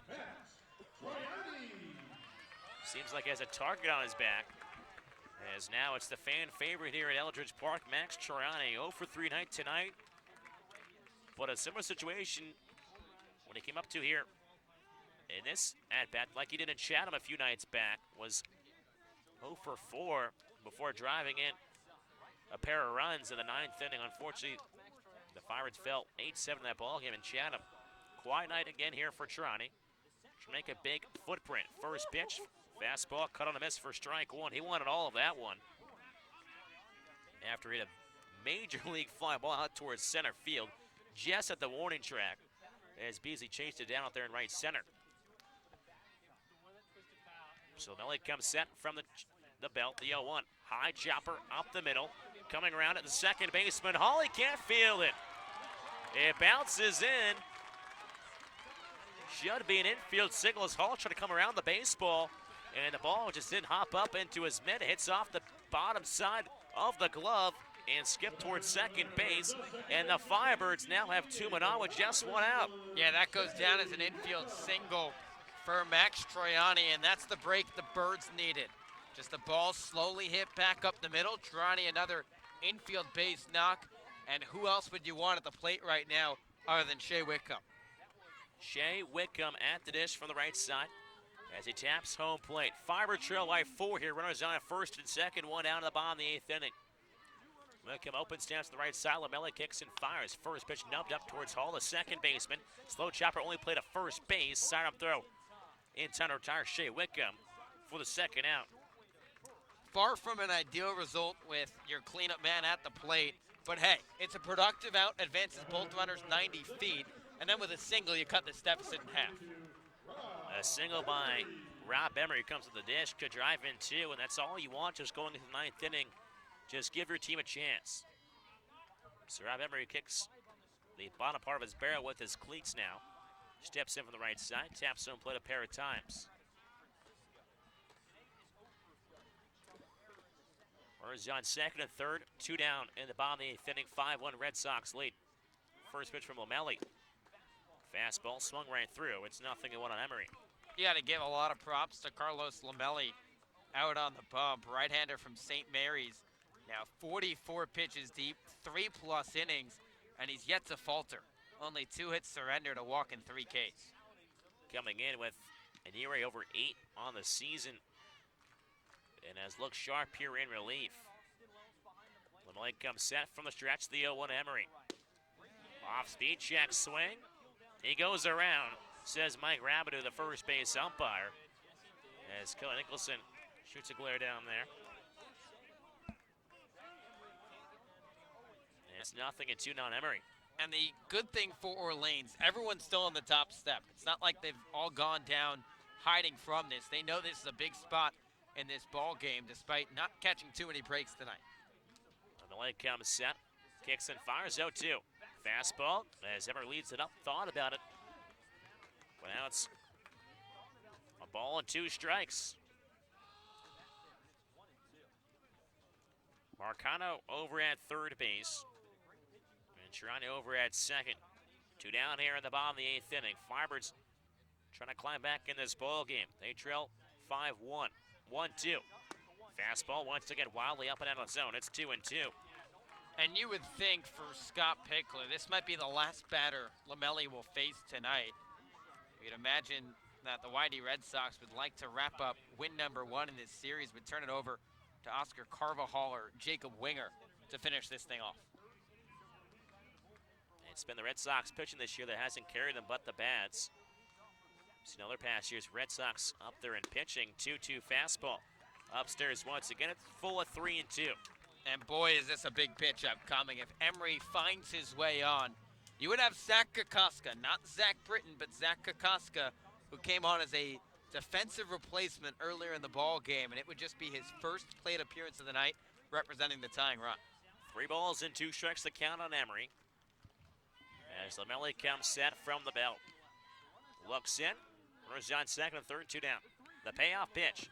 Breaking ball, cut on a miss for strike 3. Wells holds on as he shows the baseball to Ronaldo Cockrum. And Emery strikes out to end things here in the 8th inning. Pair of strikeouts. One to Hurtubise to start the inning, and one to Emery to end the inning. Ends the 8th. After 8, it's the Firebirds trailing the Red Sox 5-1. Listen to Firebirds Baseball on the Birds Broadcast Network.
Top of the 9th inning from Eldridge Park as the Firebirds trail the Red Sox 5-1.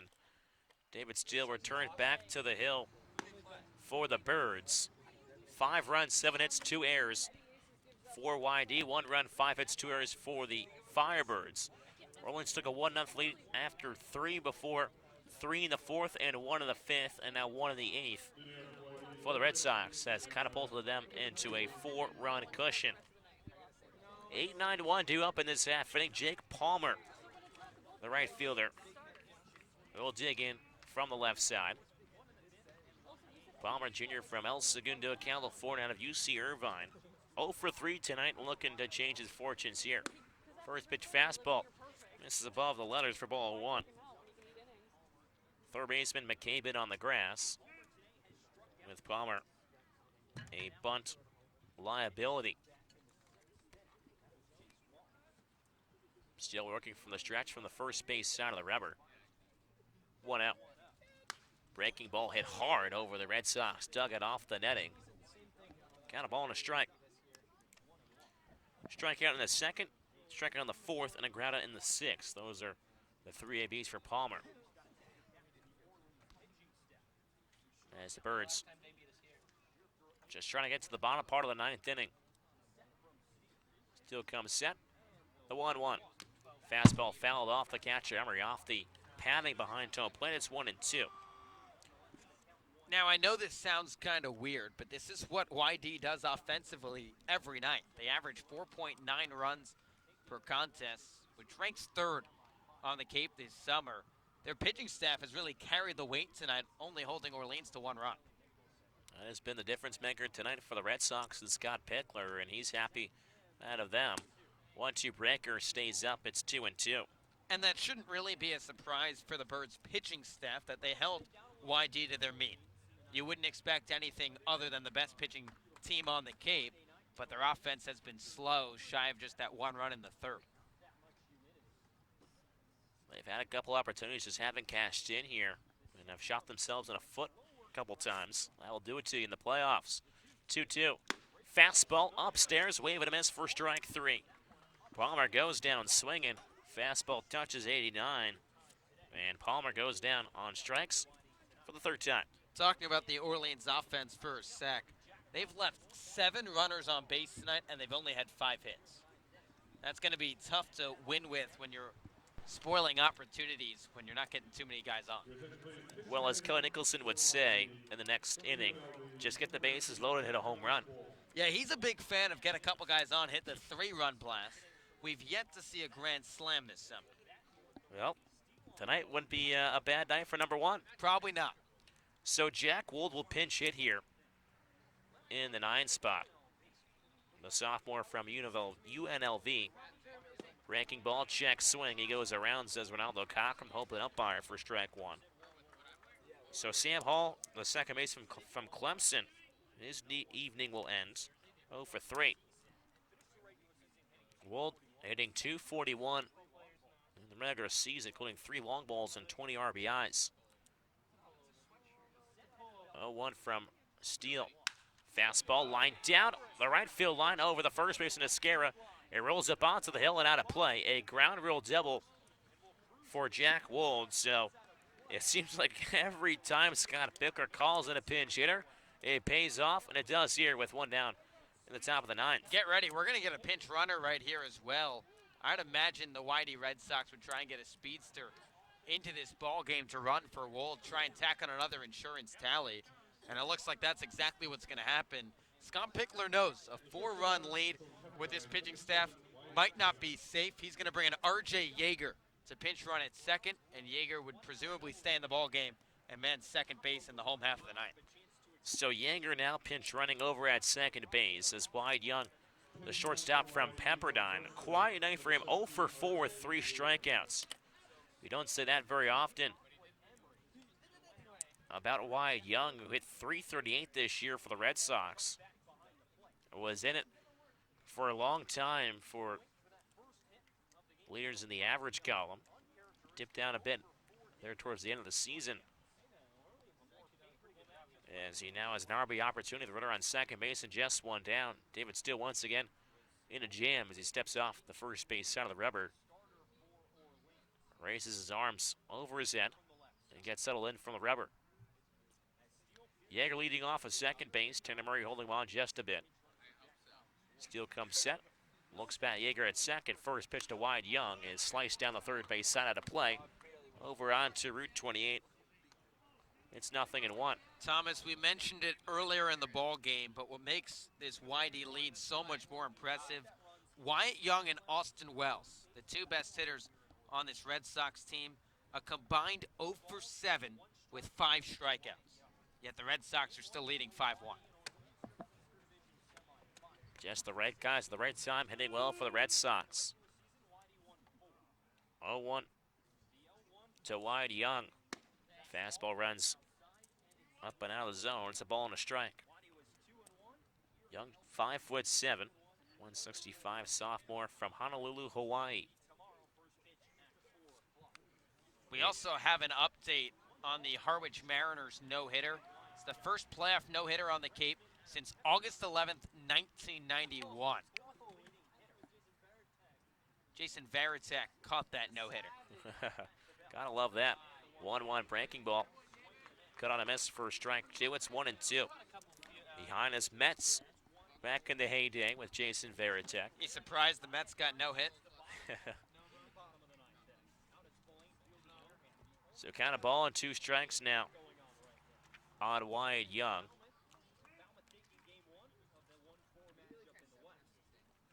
As Young waves the bat above the left side, Steele steps off the first base on the rubber once again. Yeager over on second base after Jack Gold pinch hit a double, a ground roll double down the right field line. And Steele's ahead in the count on Young 1-2. Steele looks back at second base, kicks and fires the 1-2 pitch, sliced out over the shortstop. Murray set into left field for a base hit. Yeager being waved around third, no throw in towards Selma. It's into second base. And just like that, Scott Picker manufactures a run, and thanks to a Wyatt Young RBI single. Yeah, and it was just a matter of time before Wyatt Young got a base hit in this ball game. And I think I'm going to stop talking at this point. After saying that Young and Wells were combined 0 for 7, Young delivers, and the YD Red Sox tack on another. So after scoring 1 in the 8th, they go 1 in the 9th now, looking for more, as Riley King, the third baseman from Georgia, 2 for 4 on the evening, looking to make it a 3-hit ball game. He'll take it from the right side against the right-hander David Steele. First pitch curveball tapped up the third base side as it will be touched foul by Steele. The ball was trickling towards the fair territory side of the white line, but Steele hustling off the mound pushes it foul. I know we mentioned Jason Varitek a couple moments ago. He played for the Hyannis Mets back in 1993 and won the most valuable player on the Cape. And that's why Jason Varitek is one of the all-time Red Sox legends, one of the few guys to win a Little League World Series, a College World Series, and a World Series. Out of Georgia Tech as well. Funny enough, he wasn't named the most outstanding pro prospect that year. Oops. 0-1. Breaking ball misses up in Arizona, ball and a strike, and I believe he was a first-round draft pick as well because Joey Bart, the catcher from Georgia Tech, was drafted 2 years ago, former Harwich Manor. Then you had Matt Wieters also out of Georgia Tech, played here for Orleans in 2006, was a top 5-round pick. So I believe Varitek, Joey Bart, and Matt Wieters all went in the top 5 in the first round. All from Georgia Tech, all play on the Cape. 1-1. Fastball popped up down the first base side of Scarachere, charging in towards the hill. It will find up a couple rows up there. And it's 1-2. Now, Matt Wieters won the Outstanding Pro Prospect. That came back in 2006 as an Orleans Cardinal. Joey Bart didn't play long enough on the Cape because of Team USA commitments. He was battling through some injuries as well.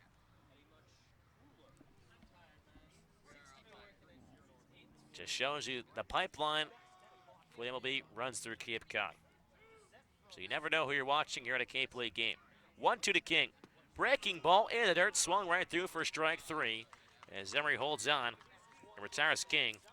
Will be the strikeout. Now, we saw the other night at Veterans Field the Chatham Anglers score 4 runs in the last of the ninth to walk it off. The Birds would need 5 to tie in the home half at Eldridge Park. They've got the bottom 4 hitters in their lineup coming up, but they're going to need more than that to try and tie this game up and send it into extras. So with 2 down here in the 9th, it's Austin Wells, the catcher from Arizona. Takes a practice hack from the left side. 1 run across this half. I think Wyatt Young over at first base. He's the man that drove in the runner in this inning. First pitch from Steele. Fastball.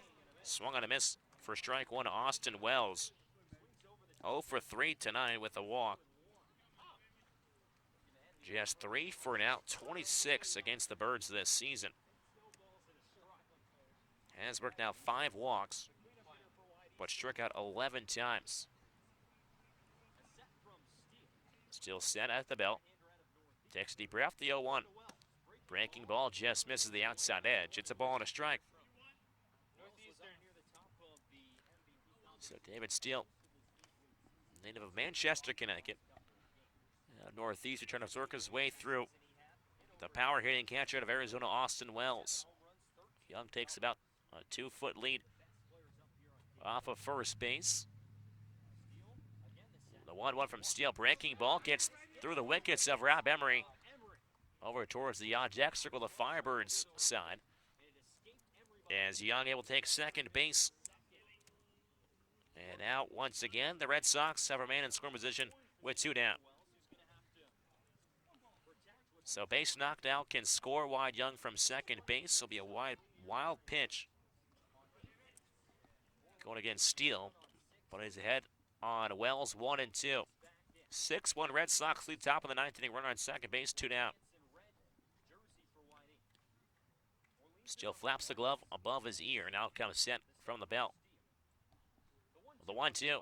Breaking ball swung on a miss for strike 3. Gets past the catcher. Emery has to pick it up and will eat it. As it's a drop third strike, and Wells able to reach first base. And Young will trot into third base. Now runners on the corners with still 2 down here in the ninth inning. If you're the Birds, you just have to hope all the kinks flush out tonight.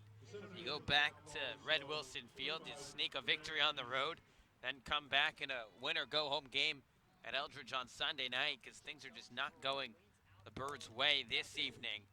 Over off the Cape at Spillane Field, they're in extra innings. Wareham took a 6-0 lead after the first inning. Katuitt scored 7 unanswered runs across the third and the fourth inning.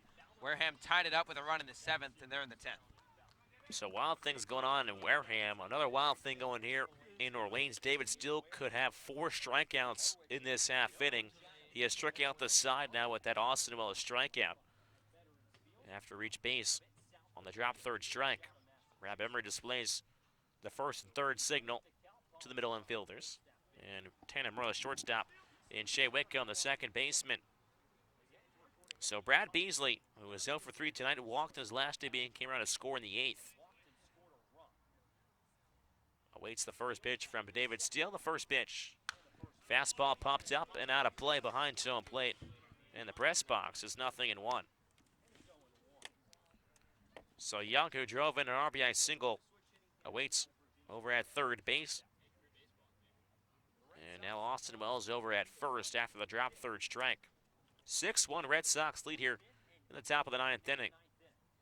9 hits for the Red Sox. As Steele's 0-1. Breaking ball doesn't bite at all. It's 1-1. So it looks like this will be Steele's inning to work out of here, as he's asked to make 4 outs in this ninth inning. Got a ball and a strike as Steele glares in to the mitt of Rob Emmer, the catcher. Steele comes set. The tang glove above the belt, the 1-1. Curveball misses above.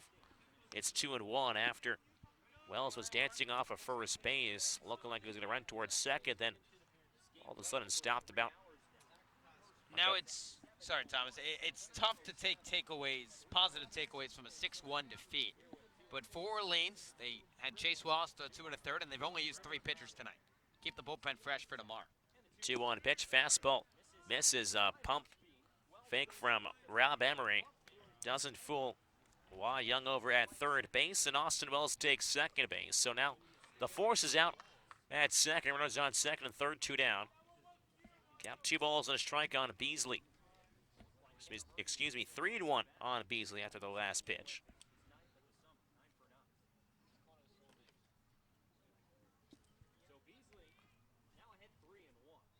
As the 3-1 from Steele. Fastball swung right through. 89 miles an hour on the gun once again in left field. Count is now full at 3 balls and 2 strikes. Red Sox 6, Firebirds 1 here in the top of the 9th inning. Firebirds is trying to get back to the first base dugout on any more damage than they have been in this inning. 1 run across already. Red Sox searching for more. Payoff pitch.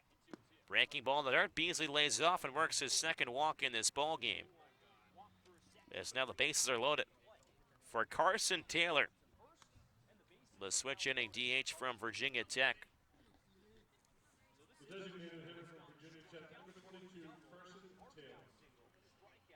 And Taylor with some power in that barrel as well for the Red Sox.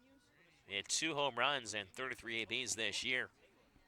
Only batted a .152, but started 0 for 14 before going 5 for his next 14 with the 2 long balls, and then finished the season 0 for 5 in the last 2 games. First pitch to Carson Taylor, breaking ball down low as Emery goes to the blockers. It's 1-0.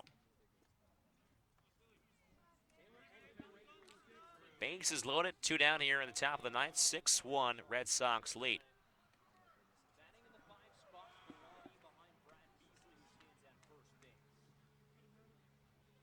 Still comes set from the belt, the 1-0.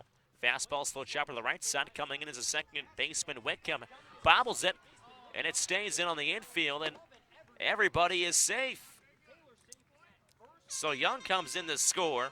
Wells moves over to third base. Beasley at second, and Taylor reaches first base after a slow roller ate up Shea Whitcomb. The wheels are just falling off for Orleans in this ball game. Simple plays that, again, they've made time and time again this summer. They've not been able to make tonight for whatever reason. Goes down as an E4 against Shea Whitcomb. The third error this evening against the Birds. The Birds are just kicking and throwing it all over the place tonight. As Tate Samuelson from the right side, the base is loaded. First pitch swinging, hits one towards the left side, scooped up by McCabe. Throw on to first in time to retire Samuelson for the third out in this half inning, as the Red Sox tack on 2 runs on 2 hits, 1 error, and 3 men left on base. After 8.5, it's the Red Sox 7 and the Firebirds 1. Birds with their last ABs coming up. Listen to Firebirds baseball on the Birds Broadcast Network. Here's pitch number 8 of the AB. 2-2, flared into straightaway center for a base knock. 2-1. Fastball skied out to left field. Left fielder Galland ranging back. He's at the warning track looking up, and this ball is gone. Talk about a way to break out of a slump. A 2-run blast for Josh Zamora. He ends his 1-for-17 skid, and the Birds are tied with the Mariners. It's 2-2 in the third. 1-2. Breaking ball fisted off the end of the bat by Hurtubise. That's going to drop down for a base hit. 2-1. Fastball hard chop to the left side. Past the dive of the shortstop, Hal Hughes, into left field for a base hit. The Firebirds take the lead on an RBI single by Max Troiani. Here's the 0-1.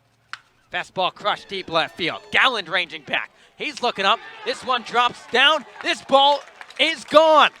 A 2-run home run by Shea Whitcomb. The second of the inning for the Orleans Firebirds. A 5-run frame makes it a 5-2 game. First pitch. Fastball crushed out to deep right field. Weimer ranging back. Marshak looking up. This ball caroms off the fence. Emery cruising into second base. Now Kelly Nicholson's going to ask the umpires to see if this went over the wall and came back into play. And it is. And it is a home run. A solo shot off the bat of Rob Emery. The home runs continue to rain down at Eldridge Park. Their third. The final 3 outs here in this half inning. In the bottom of the ninth, Firebirds trail by 6, 7-1 Red Sox lead.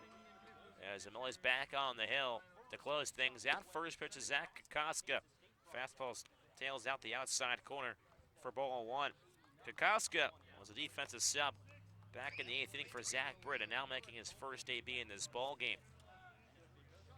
Rander Lovella to the left-hander Kokoska. 1-0 check swing. No sign from Cockrum yet. Does he go around? Does not, says James Fonseca, the third base umpire. It's 2-0.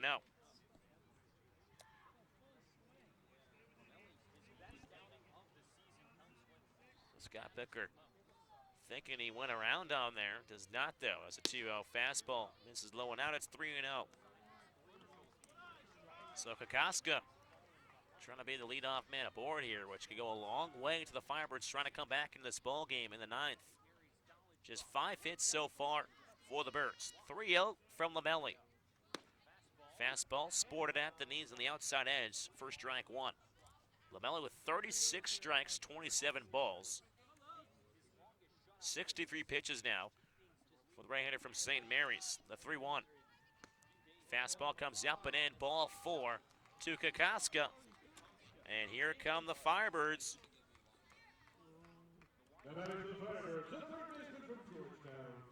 So the third baseman, Eddie McCabe, now batting from the right side after he ended the last inning with a ground out to end the top half of this inning. Now nobody out here in the bottom of the 9th inning. And Kokoska over at first. McCabe slight open stance on the right side. First pitch curveball is on it, but fouls it off the Firebirds dugout towards Nauset Middle School up on top of the hill. It's 0-1. 7 runs, 9 hits, 2 errors for the Red Sox, 1 run, 5 hits, 3 errors for the Firebirds. McCabe waving the bat just above his right shoulder. Lamelli comes set from the belt. Pauses, kicks and fires. 0-1 pitch. Hit hard on the ground through the right side into right field for a base hit. Kokoska holds up at second base as McCabe slices one in the hole. Collects his second base in this ball game. Runners on first and second with still nobody out. So the Firebirds are saying we are not done yet in this half inning. As now Tanner Murray, the shortstop from UC Davis, will do some landscaping for the right side, move some dirt around. Now remember, despite Tanner Murray being 0 for 3 tonight, nearly hit a home run twice. Sent a ball down the right field line foul, and then shot one to deep right center near the Birds bullpen. But just held in the yard for Jake Palmer to make the grab in the 7th. That's been the theme so far for the Firebirds. Almost, almost, almost. That has been the night for them so far. First pitch, Tanner Murray, breaking ball on the outside edge for strike 1 to the right-hander. Well, you know what they say, almost only counts in 2 things, horseshoes and hand grenades, and in baseball, It's not going to get the job done. That is true. Just like if you go 8 2/3, you say, I almost threw a no-hitter. Not quite. Ours did tonight, though. Combined no-hitter for them over Chatham. 0-1. Breaking ball hammered through the hole, the left side of the left field for a base hit. Kokosko is shown the stop sign by Jamie Quinn at third base. And they'll go station to station baseball here. After a walk, back-to-back singles, loads the bases for Trevin Esquera. And here's where those insurance runs in the last couple innings for YD pay off.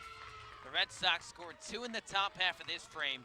They tacked on another in the 8th. You remove those 3 runs, it's just a 3-run ball game, and the tying run would be on the base pass, and the winning run would be at the plate. So this is why Scott Pickler said, you know what? Pinch hitters, pinch runners, we're going to put the foot on the gas pedal and keep moving. You don't put on the brakes until the game is over. First pitch, Trevin Esquera. Breaking ball misses up and out of zone for ball 1. Esquera 0 for 3 tonight with 3 strikeouts. Could erase all of those with a base hit here. The switch hitting junior from Loyola Marymount, as now time is called. And the pitching coach for the Red Sox comes out onto the hill. Have a chat with the right-hander. So Lamelli, who's now at 69 pitches, 40 strikes, 29 balls through 3 1/3. As that the 4 hits now, 2 of them coming in this half inning alone. He's done a very nice job on the bump. You mentioned the 69 pitch count, 3 1/3 of scoreless baseball. Surrendered just 4 hits. This is a fantastic outing for him. And we mentioned on the Orleans side only using 3 pitchers and saving the rest of the bullpen for the rest of the series. How about Carlos Lamelli in this YD bullpen? Just 1 reliever used tonight. Yeah, That's a way to keep people fresh. He is eating up a lot of innings for Scott Pickler, which could prove dividends if this series goes to 3 games. Firebirds just using the 3 pitchers tonight. Eder, Wallace, and David Steele. 1-0 to Esquera. Breaking ball, check, swing, and goes around, says the home plate umpire Ronaldo Cockrum. Count a ball and a strike. Kokosko over at third base, McCabe at second, Murray over at first base. 2 hits in this inning right now for the Burgers, trying to make it 3 here with Esquera. Firebirds trail 7-1. Lamelli's 1-1. Breaking ball once again. Hit. It comes inside and hits Esquera. It's a hit by pitch. And this time they do have ice for Esquera as they'll drive it around for the Birds. So things getting a little more interesting here at Eldridge Park. As now Scott Picker comes out and he will go for a pitching change here at Eldridge Park in the top. It's be the bottom of the 9th inning. Red Sox 7, Firebirds 2. Bases loaded. Nobody down here. As we'll step aside, listen to Firebirds baseball on the Birds Broadcast Network.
Oscar Carvajal is a new pitcher in for the YD Red Sox. The right-hander from Norwalk, California, out of Fresno State, 6'2", 180. 2-0 on the year with a 2.89 ERA, making his 8th appearance. 9 1/3, 15 punch-outs, just 2 walks. This is the guy you want if you're Scott Pickler. Made his first Cape League appearance against the Firebirds back on July 6th. Pitched 2 innings of scoreless baseball, picked up the win, just allowed 1 hit and struck out 2. Jacob Hurtubise, first pitch breaking ball. Half-hearted swing, cut out and missed. Tough pitch to Hurtubise that he gets tied up on. As the third baseman, Riley King, is in on the grass. We can't emphasize enough how important those 3 runs the last 2 innings for the YD Red Sox are. That's made it now a 5-run game, but would be 2 without those runs. 0-1, a breaker slashed into left field for a base hit. 1 run is in. Coming around third base, into score is Tanner Murray. A 2-run RBI single for Jacob Hurtubise has now made it just a 3-run deficit, 7-4 Red Sox. And there it is. Those 3 runs they scored in the last 2 innings. This would be a tie game right now without those insurance tallies. But look who's coming up. Julio Marcano, the tying run at the plate. The Birds with a chance to potentially tie this game up in the 9th. Runners on first and second, still nobody out. Red Sox 7, Firebirds 4. This is Cape League playoff baseball. Julio Marcano, the tying run at the dish right now. Hit by a pitch twice tonight, singled and scored on a strikeout. After Hurtubise's 2-run RBI single.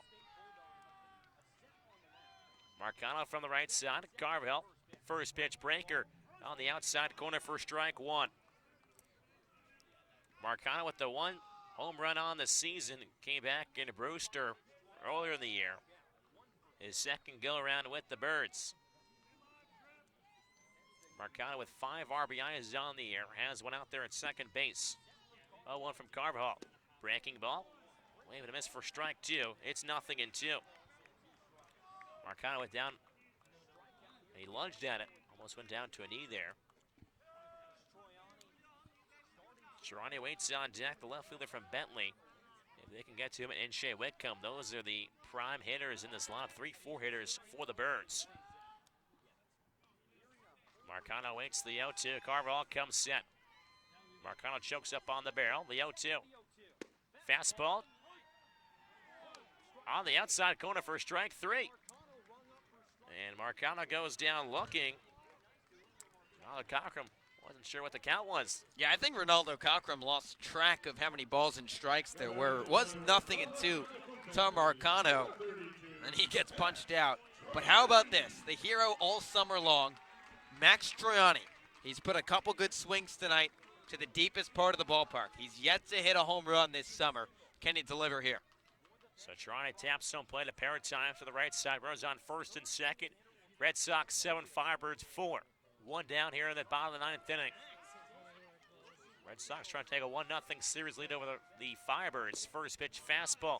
Tails low and outside for ball 1. Troiani singled back in his last debut in the 8th inning. Similar spot for Troiani back in Chatham, I said a few nights ago. Was 0 for 4 before he stepped in, delivered a 2 RBI double. 1 out. Breaking ball swung right through. It's 1-1. Again, Troiani hit .345 this year for the Firebirds. OBP of .427. Went 1 for 1 in Chatham yesterday, hitting .425 with runners in scoring position this year. Has him out there in second base in Escara. Carvajal comes set, looks back towards second, 1-1 breaker, trying to lays off. It's 2-1. So it was a hit by pitch that drove in a run, and then there was a 2 RBI single from Hurtubise that drove in the other 3. 2 balls to the strike on Toronto, runners on first and second. 2-1 from Carvajal. Fastball, slow chopper to left side of the infield, coming in as King, the third baseman. Backhands it throw on to first. Not in time. It's an infield single for Max Troiani, and the bases are loaded for Shea Whitcomb. Wow. Wow. Max Troiani, who has not only been the singles machine this summer, he has been an infield base hit monster. He reaches base, and now a chance for Shea Whitcomb to tie this game up, potentially walk it off. Doesn't this feel like Veterans Field the other night? Bottom of the 9th inning at Eldridge Park. Red Sox 7, Firebirds 4. Bases loaded, 1 out. The tying run at first base, go ahead at the plate, and Shea Whitcomb. First pitch from Carvajal. Breaking ball on the outside, black for strike 1. Whitcomb with an RBI double back in the 3rd, then singled to the 6th. He's 2 for 4 tonight. 8 home runs on the year for the Division II player from UC San Diego. Carvajal looking in towards the catcher, Austin Wells. Comes set from the belt. 0-1. Breaking ball fouled off of the dish, off the catcher, Austin Wells. It's 0-2.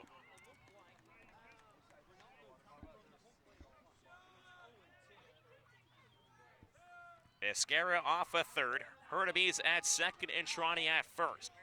With Hurtubise's speed over at second base, you know he's scoring on a single.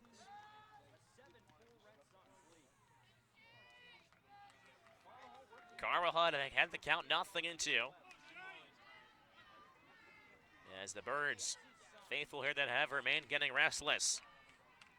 0-2. Breaking ball, club foul in towards the Waddy Red Sox dugout on the third base side. The count stays 0-2.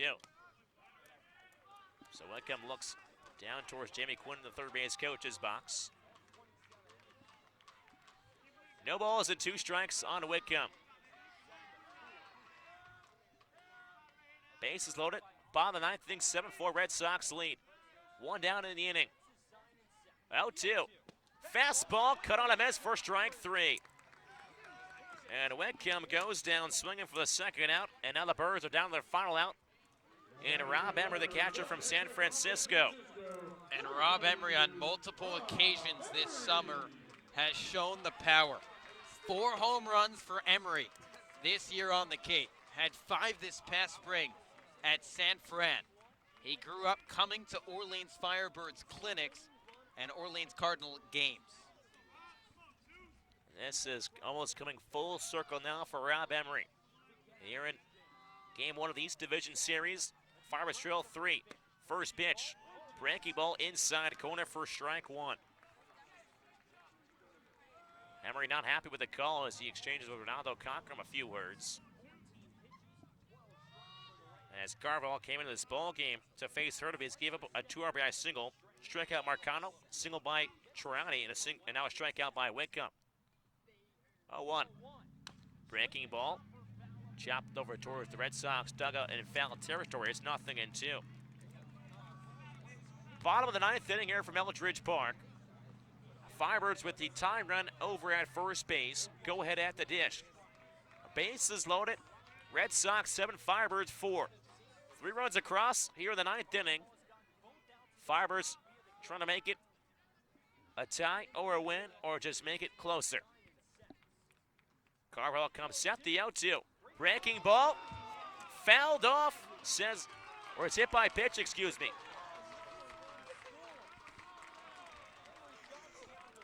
A hit by pitch. It came in on the hands and the elbow area.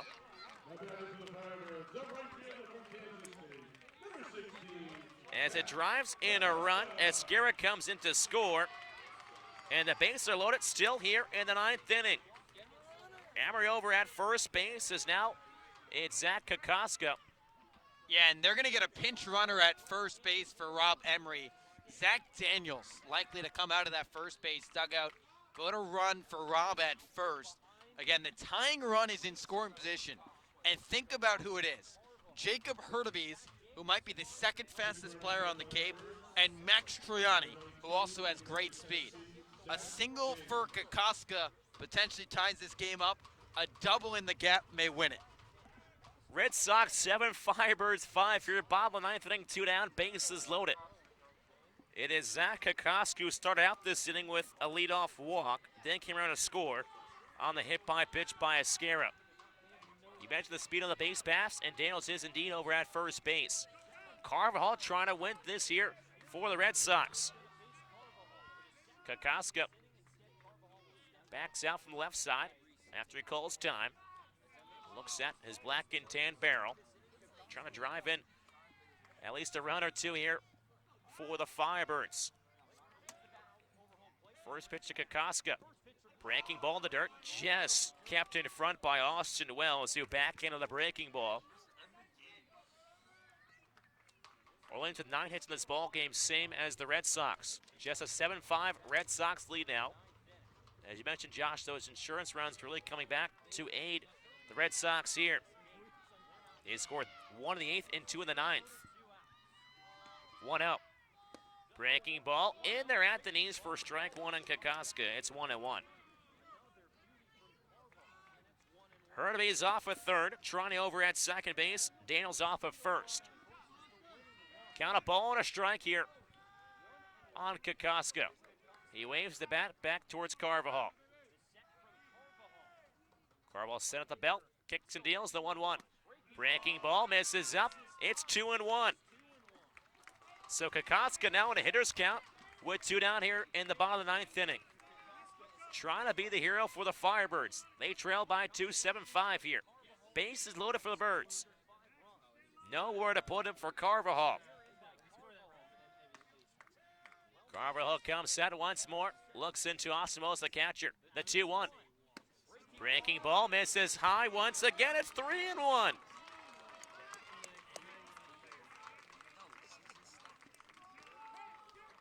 Carvalho's going to have to groove one in here or paint the corner. 3 balls and a strike on Kokoska. 7-5 Red Sox lead. Bases are loaded with 2 down. The 3-1. Fastball, ball 4. After the hit by pitch, it's a walk. Another run comes in to score as Hurnaby trots in. It's now just a 1-run ball game here in the 9th. This is utter madness. I don't think you would picture anything like this tonight. Either side just trying to hand it to the other team. I have never seen a ball game like this in my life. Red Sox 7, Firebirds 6. Bases loaded for Eddie McCabe.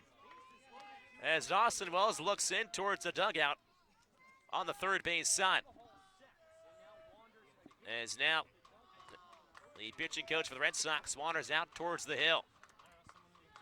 So just to recap of what has happened here. Coming into this bottom of the 9th inning, it was a 7-1 Red Sox lead. The Firebirds got a walk from Kokoska, then a single by McCabe, followed by another single by Murray that loaded the bases, then a hit by a pitch drives in a run, followed by a 2 RBI single from Hurnaby's. Marcano strikes out, Trani singles to load the bases once again. Whitcomb strikes out, then a hit by pitch drives in a run, and a walk drives in a run from Kokoska. 5 runs in here in the 9th inning, 7-6 Red Sox lead.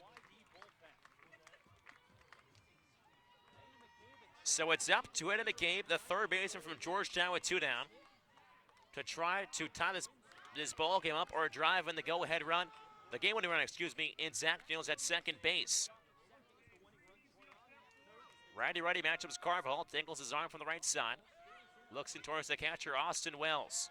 First pitch. Breaking ball fouled off the dish, off the shin guard of Austin Wells. It's 0-1.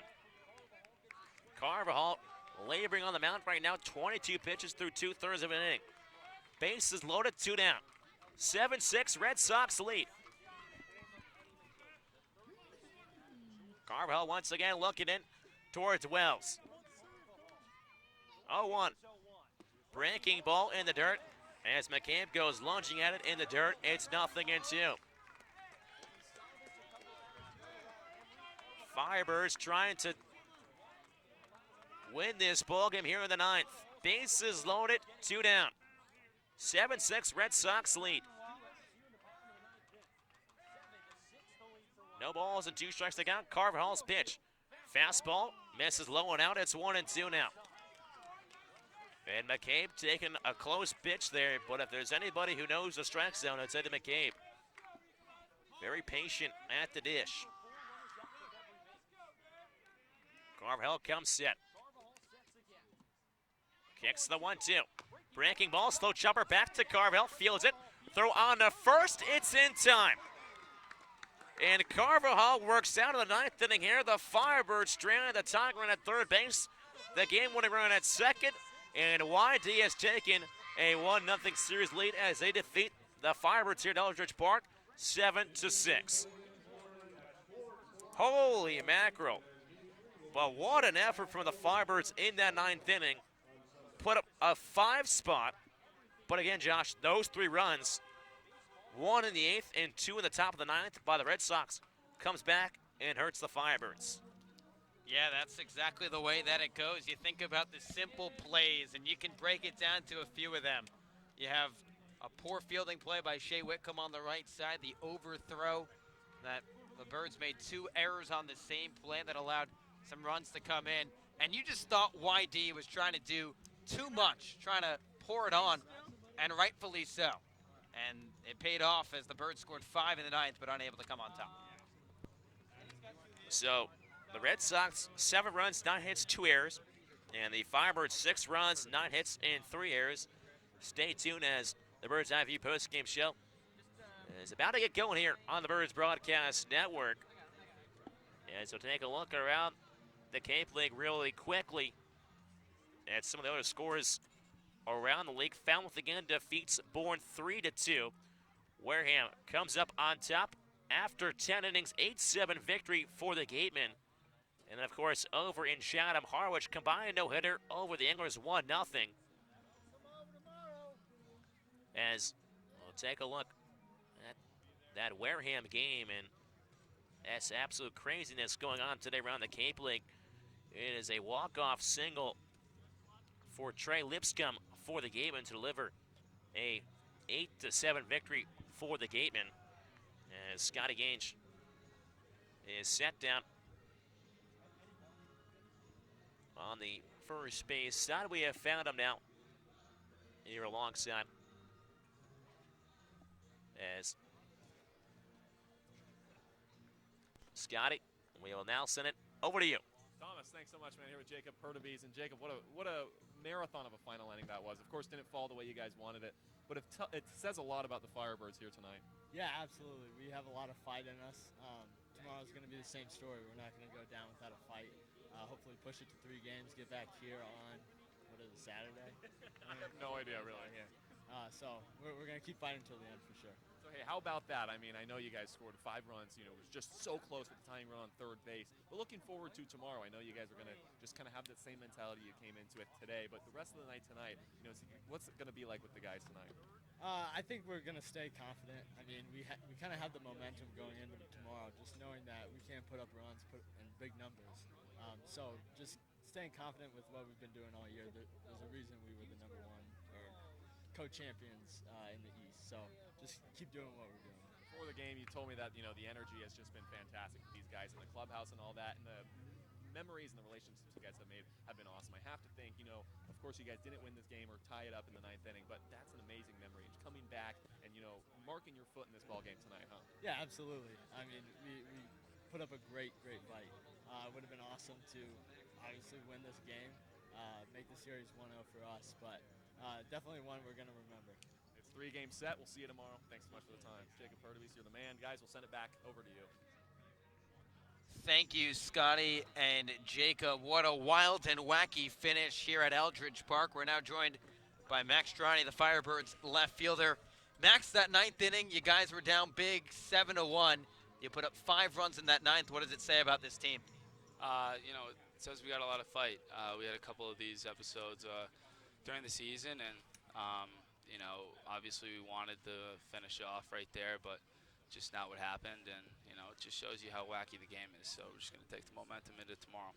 Obviously still a little fresh in your guys' minds just that it happened a few minutes ago, but what can you learn from a game like tonight to take into the rest of this series?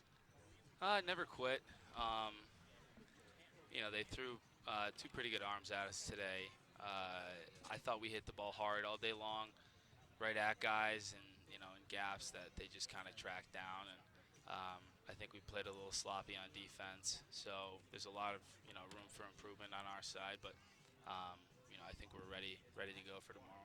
for you at the plate. It's been a fantastic summer for you, regular season, now into the postseason. Another multi-hit performance for you. What was working for you at the dish? Well, the balls I hit the hardest were caught, and the balls I hit the softest were, hits. So it's, once again, the wackiest game there is. Like Rob asked me before the game, would you rather be lucky or good? So I'd rather be lucky. Well, there we have it. Lucky is better than good in the mind of Max Triani. I know your family was in the ballpark tonight. How special is it to get the opportunity to play on Cape Cod in the postseason, and your family gets to make the trip up? I haven't really had time to talk to them. I went up and hugged them before the game, but it's just unreal. They've been so supportive. They've come down 3-4 times now, and they love it. But you can never have too much family around. So really appreciate them making the 7-8 hour trip out here. We've seen this team with the backs against the wall multiple times this summer. You guys have yet to go down without a fight. What's the mentality tomorrow night, Red Wilson Field, win or go home? Scratch and claw. We got to get a lead early, and just keep pounding. As you can see, no lead is big enough in this game. So, once we get up tomorrow, I know we'll get up. It's just a matter of keeping the lead. And that small park is, anything can happen with one swing of the bat. Max, thanks for the time and good luck tomorrow night. Appreciate you having me. That was Max Triani, the Firebirds left fielder tonight, who went 2 for 5 as the Birds fall just short of a rally in the 9th inning. Let's give you the totals for tonight. The Yarmouth Dennis Red Sox score 7 runs on 9 hits, 2 errors, and they leave 8 men left on base. The Orleans Firebirds score 6 runs on 9 hits, 3 errors, and 10 men left on base. Carlos Lamelli, the winning pitcher, he advances to 2-3 on the year after 3 1/3 innings out of the bullpen. Jake Eater picks up the loss. He falls to 1-2. In a game that took 3 hours and 36 minutes at Eldridge Park, seen by 2,083 fans in Orleans, Massachusetts, as the Yarmouth Dennis Red Sox take a 1-0 lead in this best-of-3 series to open up the East Division playoffs. So that'll do it here from Eldridge Park as the YD Red Sox hold on against the Orleans Firebirds and defeat the Birds on their home turf 7-6. We'll be back at it tomorrow night. First pitch at Red Wilson Field at 4 p.m. as this best-of-3 series rolls on. For our producer, Bryce Johnson, our sideline reporter, Scotty Gange, my broadcast partner, Thomas Zinzarella, I'm Josh White saying so long and good night. For the final time from Eldridge Park, YD 7, Orleans 6. We'll talk to you from Red Wilson Field.